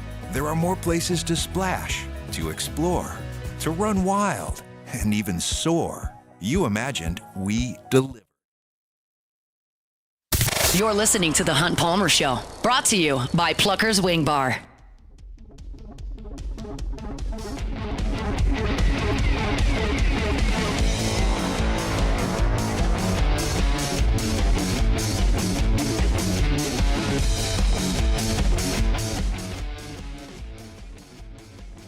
Sharie Aack coming up in 13 minutes. Huge news. Well, huge news day. I don't know if there's been any huge news. You release a punter, that's reasonable news. You drop an offensive lineman people thought you would keep, and a safety that was a starter last year. There's some news that requires a story on LouisianaSports.net, say, but I don't know if it's been huge news. But we'll talk to Sharie about Saints cutting their roster down to the requisite 53 plus coming up here in about 12 minutes. Beck, I wrote a column today. I don't know if I would call it a column. That's a little bit much. It's purely a fun piece on LouisianaSports.net the internet allows us to do. It's not an AP style form. It's more of a list. But I talked about 4 bold predictions for LSU football in 2024. I don't know how bold they are, but they are predictions nonetheless, and I gave them some thoughts, and maybe they're all incorrect, but here goes my thoughts. You can give me yours on it. My first one is that every LSU home game this year is going to be at night. We already know Nichols is at night. That's at 6:30. We already know South Alabama's at night. That's at 6:45. Ole Miss and Vandy have already been announced as night kickoffs without a kick time, but they will be at night. And then we also know that none of LSU's home kicks have been flexed between 11 a.m. and 3 p.m. There are a lot of flexes, but they give you a relative time between morning, afternoon, or afternoon, night. So the ones we don't know about are UCLA, Alabama, and Oklahoma. And we know that none of those will be at 11 o'clock in the morning. I think they'll all be at night. My point is that UCLA, one, is a West Coast school, so you can put them later, and it is good for television ratings. And two, I think that was a national game that people want to see in Tiger Stadium at night. Bama is next. CBS has put that game at night for a decade. I think ESPN is going to do the same thing. The one I'm a little iffy on is Oklahoma, because you're sharing a day with the Iron Bowl and Texas A&M and Florida State, which, who knows what that is now that Florida State's already lost a game. But their college football playoff is going to have some say on when those games are played. Yeah. We know that LSU played Texas A&M in the morning here a couple of years ago, or was that last year? I think that was a couple of years ago. The Max Johnson game maybe may have been in the morning. But that's the one I'm iffy on. But I think they're going to put it at night. Oklahoma, LSU, especially if there's college football playoff considerations for either team on the line. I think every LSU game at home is going to be at night. The only one. Yeah, I'm with you. The only one I'm questionable is Oklahoma. If Oklahoma comes in there with 4 or 5 losses and LSU's got maybe 2 or 3 losses, maybe that lowers it a little bit. But the Iron Bowl probably won't have too much juice. Auburn's probably not going to be very good. I mean, it is the Iron Bowl. It is the Iron CBS Bowl. took it every year. Yeah. So it's just the thing is that CBS doesn't have a say anymore, which I think everyone's aware of. But if you're not aware, CBS is out of the picture for the SEC now. If you remembered that as of November of last year and have now forgotten, it's all ESPN. They can do whatever they want. And I just think without CBS having one vote that just takes the 2:30 game, that ESPN's probably just going to put LSU at night. The SEC for sure did the best they could to get LSU's games at night. Y'all are aware all the non-conference games LSU has played at home have been at night. Georgia always plays in the morning. Mississippi State plays in the morning a lot. Vanderbilt plays in the morning a lot. I think they prefer that. LSU, they always put at night, and I think they're going to do that even with the big ones. So that's my first. I don't think that's a bold projection, but it is a prediction that I think gets people excited. Hey, every game at night. Now let's talk about some football. This one is probably not a wise bet, but I think there's reason behind it. Mason Taylor will lead LSU in touchdowns scored this year. My thought is, I think the running backs are going to split them all up. I think Williams will be the starter, but Caleb Jackson and John Emery are going to score some touchdowns. And then Kyron Lacey's had a huge year, and I think is probably the best bet to do it. But touchdowns can be kind of fluky. Kyron Lacey could easily catch 1,200 yards worth of balls and only score 6 touchdowns. That's really doable. Odell Beckham in 3 years at LSU had 12 receiving touchdowns. Yards are more predictable than touchdowns. But the thing that hurts me with Mason Taylor here is I don't have the big play threat. He's not going to catch multiple 60-yard touchdowns. Lacey could.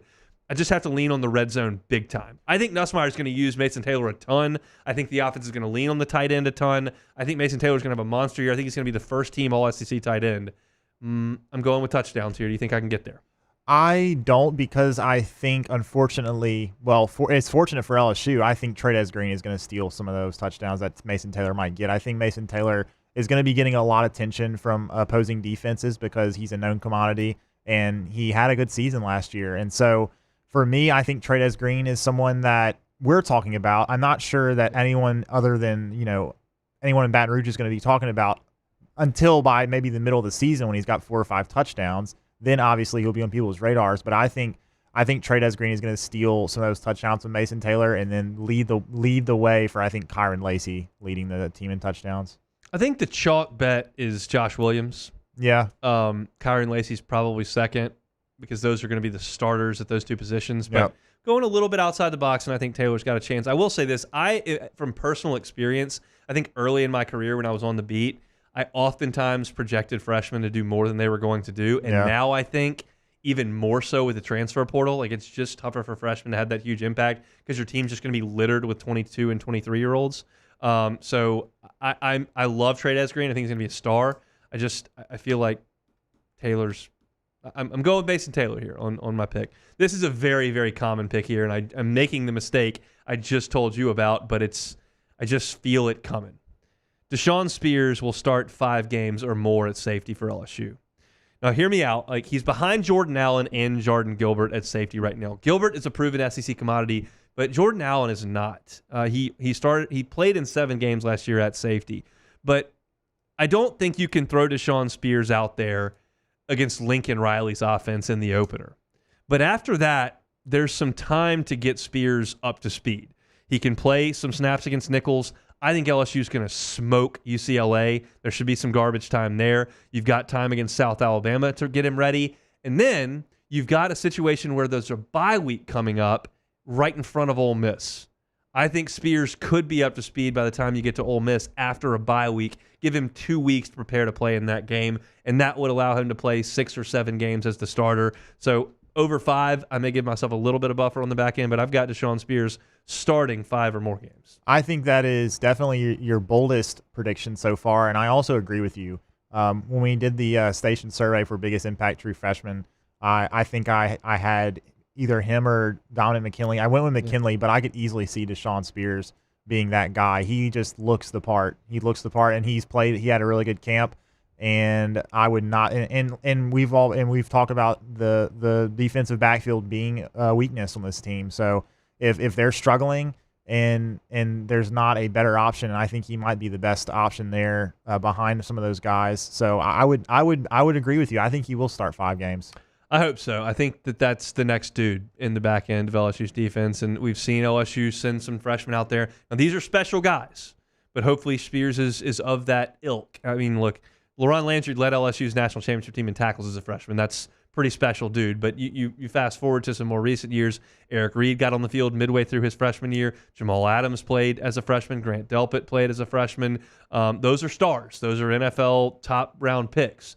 But you're talking about a guy in Deshaun Spears who is a high 4-star, a top 5 player in the state of Louisiana, and kind of looks the part already as a freshman.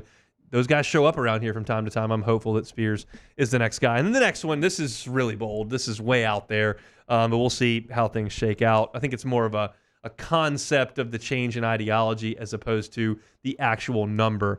But Xavier Thomas will score on 2 returns. He's going to be punts and kickoffs. Any combination of 2 between the 2 will work out. We know the return game has been an absolute black hole for LSU the last 2 years. When Malik Neighbors muffed those 2 punts in the Superdome, it has gone off the rails ever since then. Jack Besh got sent back there for kickoffs. He muffed the first kickoff against Tennessee. It was a complete disaster. After that, LSU just sent Greg Clayton out there the rest of the way, and he didn't do much of anything. I think he had fair catch. How many returns did they have that year? Some just tiny number. And then you look at the fact that last year, LSU only returned 7 punts all year. Now, LSU's offense last year was able to do just about anything it wanted, so they didn't need to make a play in the punt return game. But Xavier Thomas housed a kickoff return at Texas A&M 2 years ago. That was actually last year. Housed a punt return against Georgia 2 years ago. He's done this in SEC games before. He's got burners. He's got quicks. I think he's got some confidence back there as well.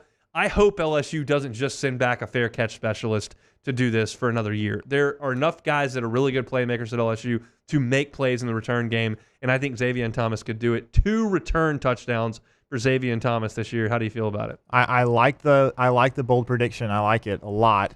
I just wonder if Brian Kelly will stick to what he's done with return in the return game the last few years, and that is just fair catch it and let the offense go out there and don't make any mistakes. But it's just hard because you had Malik Neighbors, who was so explosive, and he had struggles, and everyone knows that. But I do wonder if in this first game, if he's going to let Xavier Thomas go back there and say, hey, look, catch the ball, and if you see a hole, go for it. Don't just fair catch it.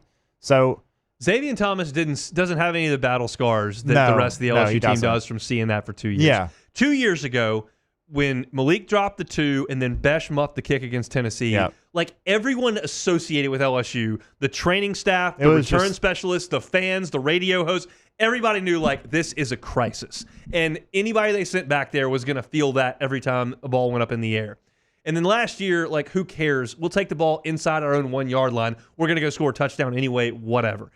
Neither of those applies anymore. Like you've got a fresh slate. You've got an All-American type returner.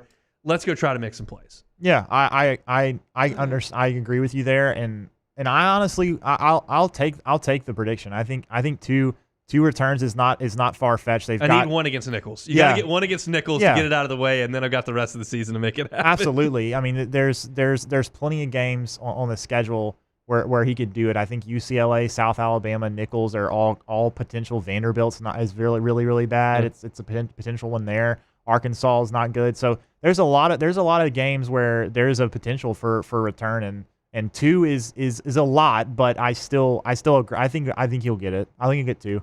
So how do you feel about those predictions as a whole? Every game at night you think is going to be a winner? Yes, I do. Mason Taylor leading in touchdown, no good? I don't think so. All right, then you got Deshaun Spears 5+. Yeah, I'm with you on that. So 3 for 4? Yeah, All right, we'll take 3 for 4. That's 75%. That's better than I did in just about any class in college. So we'll see how things shake out. If you want to read that piece in its entirety, I had some fun with it. There's some one-liners in there that I tossed about at LouisianaSports.net. The whole page up at LouisianaSports.net today is just really, really busy with the Saints and cut downs. And Mac Markway just landed at Nebraska. I've got some columns up, in-depth chart look at LSU, station survey like Mac was talking about with answers from everybody here at 104.5. So lots to read at LouisianaSports.net, and it's all very, very much free. So if you're looking to kill some time and get some reading in, LouisianaSports.net should be your one-stop shop. All right, Sharie Aack talking Saints. That's next. The Hunt Palmer Show. Highland Insurance Group, Jonathan Carbo and his team at Highland Insurance Group, they got you covered. Commercial property and casualty, yep. Employee group benefits, yep. They're your one-stop brokerage right there. The time to think about insurance is not after you've had a cyber breach, is not after you've been sued, not after you get into a car accident, not after the hurricane runs through. It's now. Get prepared. Insurance is never a fun thing to talk about, and most business owners don't really know much about their insurance, just know that it costs a lot. Well, take it a little bit more seriously and have someone join your team to aid you in buying that insurance program for your business. That's what Jonathan Carbo and his team at Highland Insurance Group are there to do for you. Group and employee benefits are so important in terms of bringing people in, keeping people happy, making sure your staff is appreciative of what you do for them. And the Highland Insurance Group is happy to make that happen for you. Jonathan Carbo is a Baton Rouge native. Their office is right here in the capital city, and they're happy to service you wherever you are in the listening area or in the state of Louisiana. Check them out online at highlandig.com. I tell you this a lot of times with Highland Insurance Group as well. If you're just looking to call Jonathan Carbo and say, hey, man, my property insurance is way too high. Can you cut this by 20%? That's not what we're talking about here. We're just talking about them joining your team and making sure your program is correct at the correct cost. Prices are high across the board. That's just part of doing business here in South Louisiana. But if you've got an advocate in your corner that understands the marketplace and how to get you the right coverage at the right price, the Highland Insurance Group is just that. So go to highlandig.com to check them out. It's the Highland Insurance Group, highlandig.com. Gulf Coast Office Products is a nationally recognized Savin office equipment dealer based right here in Louisiana. Over 100 employees strong, Gulf Coast has the boots on the ground to support all vertical markets, from education, engineering, legal, and finance. With the latest in office technology, from desktop to production segment units, Gulf Coast and Savin have the perfect fit for you. Call 225-756-2644. That's 756-2644 for Gulf Coast Office Products. It's no secret, the best oysters in Baton Rouge are at Jolie Pearl Oyster Bar. Enjoy mouth-watering South Louisiana flavor and oysters from all over the country. And don't forget our nightly drink specials.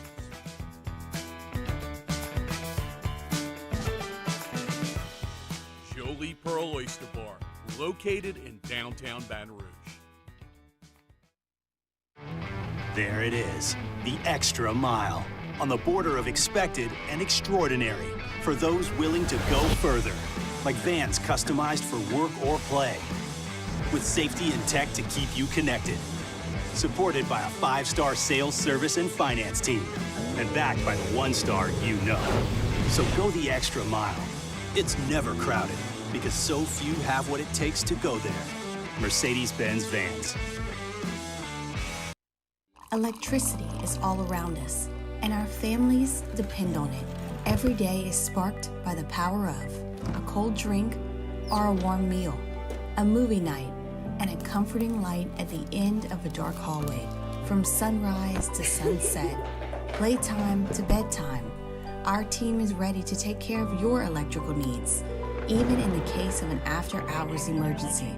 The light in your life shines brighter with Mr. Electric. Hey, it's Matt Moscona. For years, you've heard me tell you about Insurance Network of Louisiana, helping you find better coverage for less money. But it's not just for your home and auto. They also offer commercial property. So, retail stores, professional offices like doctors, dentists, attorneys, clothing boutiques. Insurance Network of Louisiana can find you better coverage for less money. They service the entire state of Louisiana, and they're local. So call today at 293-0450 or lainsurance.net. Jerry and Benny Payne began Central Plumbing Company out of their driveway in Tanglewood subdivision. 50 years later and 4 generations down the road, we continue to serve Baton Rouge and the surrounding areas for all of their plumbing needs. Residential, commercial, industrial, or hospitality, Central Plumbing is here 24/7, 365. We want to thank our customers, family, and friends for 50 years of success. This is the Hunt Palmer Show, brought to you by Plucker's Wing Bar.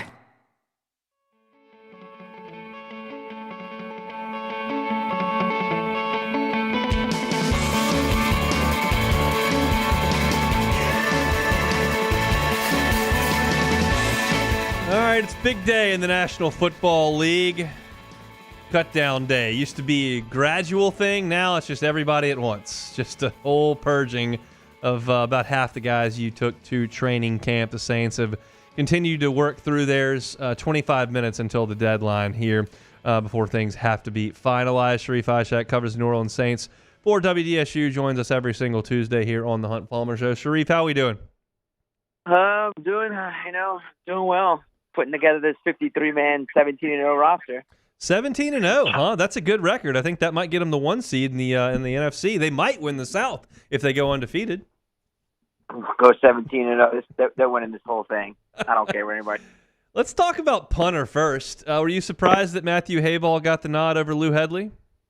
Nah, I mean, he was a little bit ahead in terms of strength and a little bit more consistency. So it doesn't surprise me. But I am kind of curious to see if that is going to be the punter by the time they get to that first game of the regular season. Now, I'm not sure if they want to go out there and pay for somebody.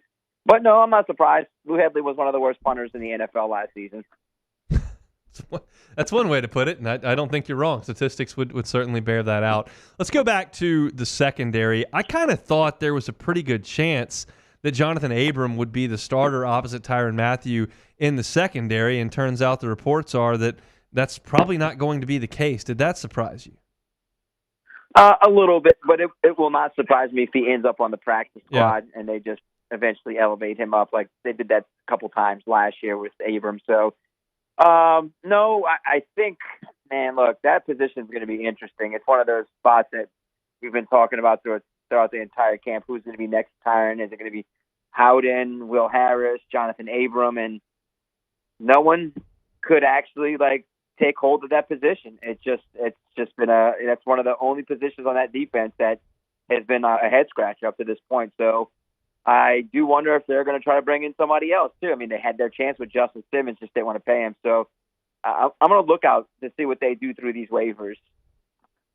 So we look at running back, Kamara, Jamal Williams going to be the top two. Kendre Miller is going to be headed to injured reserve per Jacina Anderson. And then looks like Jordan Mims is going to make the roster as well. Is that kind of how you saw it shaking out? Yep, pretty much. I mean, the whole Kendre Miller thing was as expected. They were never going to cut him, although I have a differing opinion on that. If you're not going to practice to be healthy since they drafted you, I mean, what good are you to the team? But I see that they, understand the upside of Kendre Miller if he's ever healthy. So, yeah, I mean, that's about it. I mean, Jordan Mims played, his butt off the first 2 preseason games, and he's been kind of consistent throughout the entire training camp. So it's a good move to keep him. I wouldn't be surprised to see James Robinson go to the practice squad after they waived him. So, yeah, I mean, that decision for the running backs was pretty much as expected. Let's look at wide receiver. You understand Olave. You understand Shaheed. New Orleans Football's Nick Underhill is reporting that A.T. Perry is expected to make the roster. He's also reporting that Samson Nakua has been waived. I think the question marks here are Stanley Morgan, Bub Means, Mason Tipton. How do you think that kind of shakes out after the top 4? So it's Olave, Rashid Shaheed, A.T. Perry. Cedric Wilson, probably. Cedric Wilson, that'll be the 4. Equanimous is gone. He's been waived. Samson Nakua has been waived. And then the other guys are left. It's like Stanley Morgan, Bub Means, Shaq Davis, Kevin Austin, Mason Tipton. I'm going to go Bub Means. I think Bub Means is going to make it as their 5th receiver. Mason Tipton, made the initial 53-man roster. You know how this works, hon.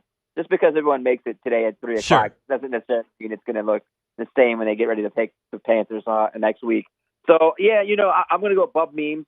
And I think, Mason Tipton could be one of those guys that goes up and down, but maybe they keep him on because of special teams and has that, before he got hurt, he was having a solid camp. And I think if he doesn't get hurt, you're not even like asking if he's like on the, a tweener on the 53-man roster. You'd be saying, all right, this guy's a 53-man roster because he can play a little bit everywhere. But, I'm going to go with Bub Means just because, they drafted him. And he's playing solid games the other day. He had 1 drop. But for most of the camp, he's been all right. All right, let's talk backup quarterbacks. You've seen 3 preseason games and a lot of camp practices. Where do you think things stand? And that's not really something they're going to have to announce. So I guess we'll find out if somebody has to go in the game. But who do you think the backup is? Look, man, I thought Jake did well in practices, and so did Rattler. But Rattler looked better in the games. When it mattered the most, when the red lights came on. Now, I do think that he's going to weigh, Dennis Allen's going to weigh the whole, guy who's been here for a year already and understands, how things work and what they need to do.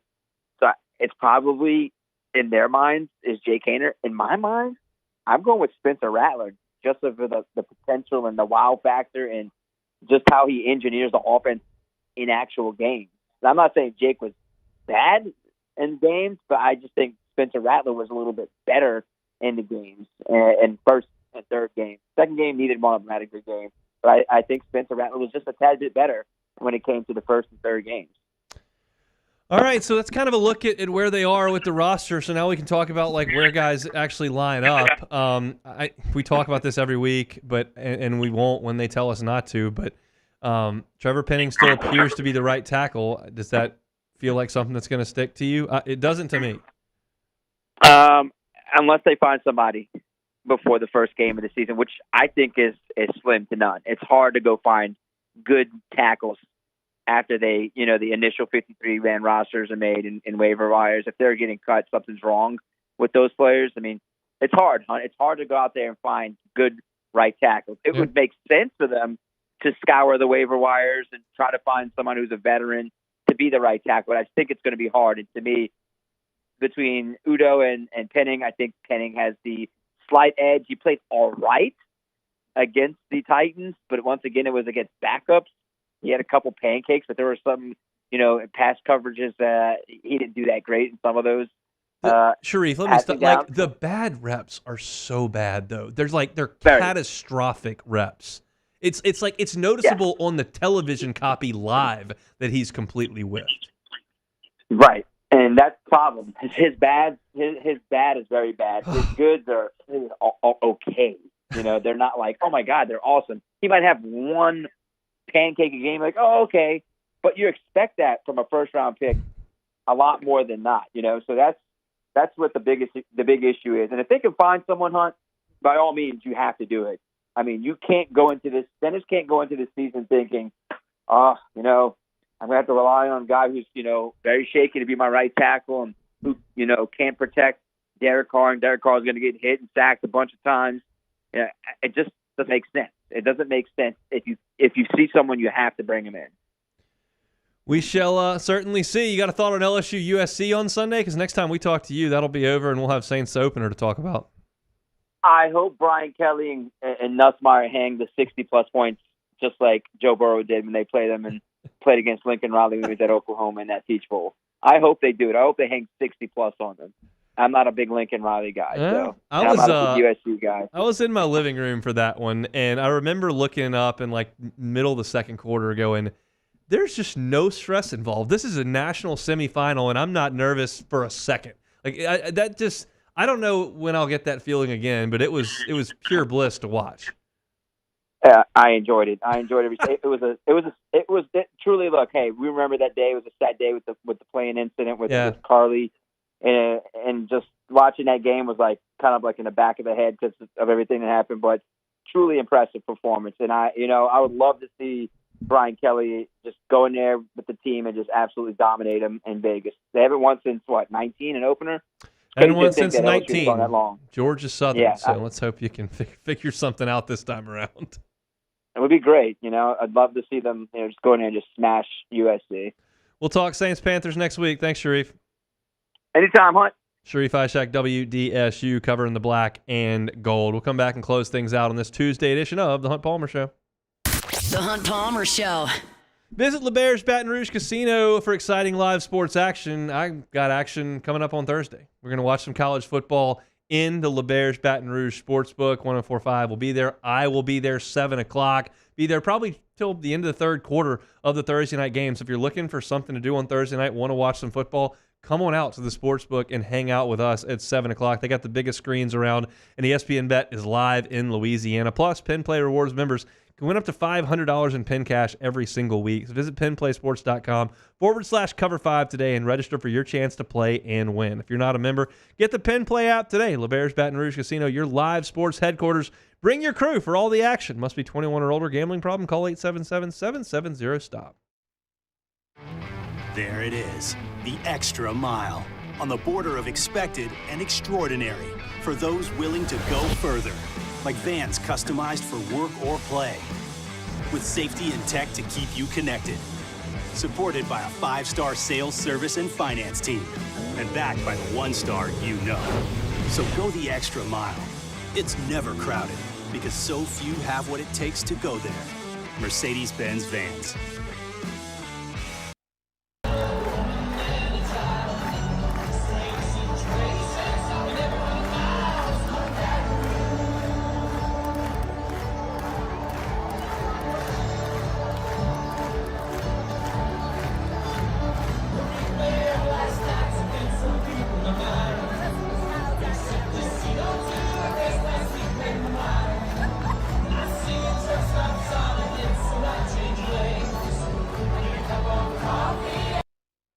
It's an everyday thing here. We work horses in the mornings and we work on the property during the day, and without these John Deere tractors, it'd almost be impossible to keep up with the place. I've dealt with some of the other colors and stuff, and I never really got the response back that I get from John Deere, We really enjoy dealing with Sunshine. They're good people. They always check on us and make sure our equipment's running, and we love them. Flip the switch and learn more about what it means to be powered by Sunshine at sunequip.com. I've been doing business with Luba for 25 years. They're dependable, trustworthy. It's just the attention to detail with our clients. Our folks have years and years of experience. They're highly trained professionals, but many companies have that asset. What I'd like to think makes Luba a bit different is that we use those talents in a way that truly is dedicated to serving the needs of the folks who depend on us. Dylan Cruz here to tell you about Six Rings Baseball and Softball Camp. If you live on the North Shore and play ball, go to Six Rings Camps with former LSU assistant coach Dan Canaveri. His knowledge is second to none, and your child will improve and have fun doing it. Camps were held at Coquille Park and Six Rings Academy in Covington with 4 sessions over the summer. Full day and morning only sessions are available from ages 7 to 13. Go to sixringsbaseball.com or call 985-206-9096. Learn the game to love the game. When it comes to ending cancer, we push forward, always working together for you.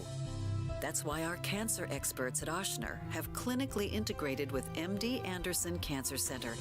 This means advanced cancer care, including access to life-saving clinical trials and integrating care to treat the whole you. Introducing Ochsner MD. You're listening to The Hunt Palmer Show, brought to you by Plucker's Wing Bar.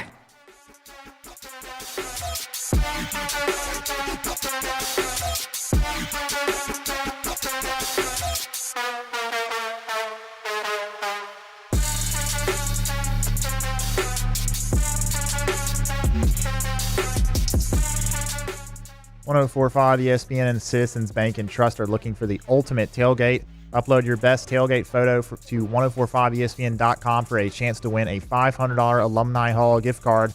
Our judges will select a winner on August 29th, just a few days from now. It's the ultimate tailgate giveaway from Alumni Hall, Citizens Bank and Trust, and 104.5 ESPN Baton Rouge. All right, let's crank it up and finish things up here on a Tuesday edition of the Hunt Palmer Show. We're brought to you by Plucker's Wing Bar. I will be there tonight. Sports Trivia, 8:30 Nicholson location.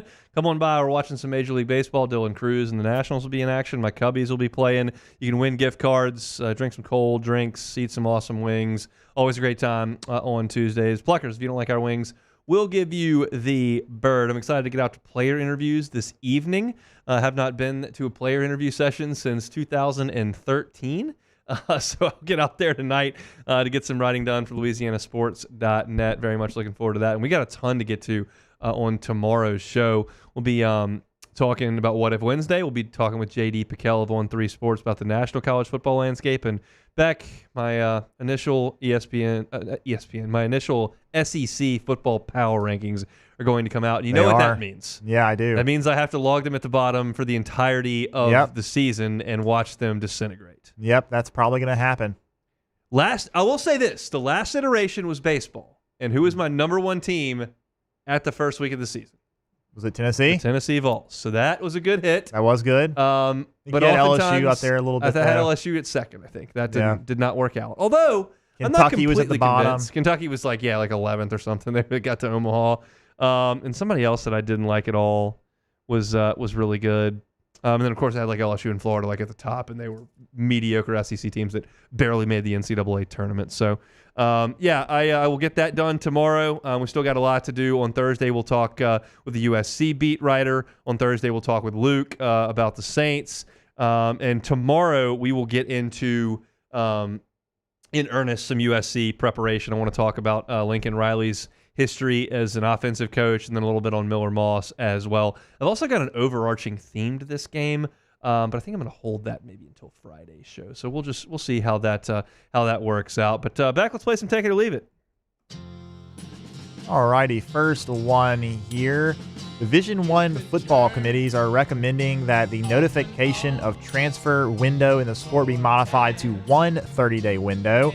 Under the proposal, the window would open the Monday after FBS Conference Championship games and would close in early January. One transfer portal window. Take it or leave it. I'll take it. I'll take it. I'm torn on that whole thing because I'm pro transfer portal to an extent. I think there do need to be some guardrails because it's just a potentially unrealistic expectation for college football coaches to be able to maintain a program when you have to have that many guys and specifically at different positions to field a competent team, and you're allowing guys to just bail all the time. I'm less sympathetic to basketball coaches. You got to go get 12 guys. If you figure that you've got 5 or 6 in-house, you got to go get 6 guys. You got to go get 6 guys. They're out there. Go get some friends. I don't mean to dismiss college basketball recruiting. It's vitally important, but making sure you've got a couple of posts and a couple of guards and a point guard and a shooter is just a little easier than making sure you've got ample tackles and you got enough corners for depth and your quarterback depth chart's good because your 2 guys that didn't play last year left and you got to bring in some. There's just so many moving pieces, and I've always said I'm okay with the transfer portal, and in being okay with it, I'm also sympathetic to the football coaches who have just an absolute mess on their hands. It seems like every December and a little bit exiting the spring. It's tough. So I wouldn't suggest that that's completely wrong. You offer the opportunity to leave, but you maybe corral the chaos to an extent. Yeah, that kind of sounds like it makes sense to me. So we'll see how that all turns out in the NCAA decision-making wise. Moving on here, Scotty Scheffler said his handicap at his home club in Dallas is a +7. Quote, I used to be a +5. They moved me to a +7. So now we've got guys in the group that are getting 2 strokes a hole. You versus Scheffler, full strokes. Take it or leave it. All right, I know that Scheffler plays at Dallas National. That's where Spieth and Tom Kim and those guys are. I have the app that has the course handicap calculator, so I know what my cap is from Scheffler's tees at Dallas National. I'm an 11. Okay, but let's just preface that by saying you play like 4 times a year. That's right. So I would be getting like somewhere in the neighborhood of 18 shots off of Scheffler. Now, if I'm going to assume he's going to shoot 63, so that means I have to shoot 81. Is that right? Is my math right? 63 plus 18. 81, no shot. No I would way. have absolutely no prayer Not an of easy going course. back to the back tees and shooting an 81 on that golf course. So Scheffler would beat me by a million. So the question now becomes, how many strokes would I feel comfortable with? I think I could shoot 87. Yeah. So he would need to give me 20. If I'm thinking he's going to shoot 63, 24. Yeah, he would need to. I would take 24 shots and he'll play him straight up. Yeah. Which is a sad, sad state of affairs. Well, it's really not, though, considering he's the best golfer in the world, huh? He is, but 24 shots is a lot of strokes. It is, but he is, again, the best golfer in the world. I'm catching multiple pops on 6 holes. That is a lot. That's all right, incredible. Last one here real quick. Vegas trip upcoming for many LSU Tiger fans. Roulette is the best floor game. Take it or leave it. Leave that. No way. I'm a blackjack fan. I'm even more a fan of Blackjack Switch, which is available in Vegas at multiple casinos. I've played it at the Wynn before. I believe I also played it at the Cosmo. So for those that have never played it, you get to play 2 blackjack hands, and if you want to switch the top card on both of your hands to create a little bit more advantage, you can do that. I love Blackjack Switch, and I never get to play it anywhere but Vegas. So I'm not a big roulette fan. It is easy, and they do tempt you right as you're on the way out to dump more your winnings on red or black, try to double those. But I usually stay away from the roulette wheel. I'm a blackjack guy. I never went, but I like to play blackjack. That's it for today's show. If you missed any of it, catch it on demand. Busy day for the Saints with Cut Down Day. Had some LSU segments, including my 4 bold predictions, which you can find at louisianasports.net. That's it for us. Hope to see you at Pluckers tonight. If not, we'll see you same time, same place, 1 to 3 tomorrow. Matt's going to drive you home on AFR. You're listening to 104.5 ESPN Baton Rouge. The Hunt Palmer Show. EvolvePT.com is the website. That's Evolve Physical Therapy and Sports. Robbie Bolton and his team are just awesome. If you're hurting, whether you are a youth athlete, a high school athlete, a collegiate athlete, or somebody that's in their 60s or 70s that's trying to get back out on the cement to run a little bit, or trying to get back out on the golf course or pickleball court, no matter what your age is or your ailment is, if you're in pain and can't be the active self that you know you want to be, Evolve Physical Therapy is where you need to be. There are so many places where you can get subpar care in your rehabilitation. It's not the case at Evolve Physical Therapy and Sports. They are hands-on from the minute you walk into that clinic. They make sure that you're taken care of, and they make sure that you get back to feeling like your active self as quickly as possible, because that's the goal for everybody who is an active person. They don't like being in pain and sitting around. Evolve Physical Therapy will take care of that. Go see them on Starring near Highland Road or at EvolvePT.com.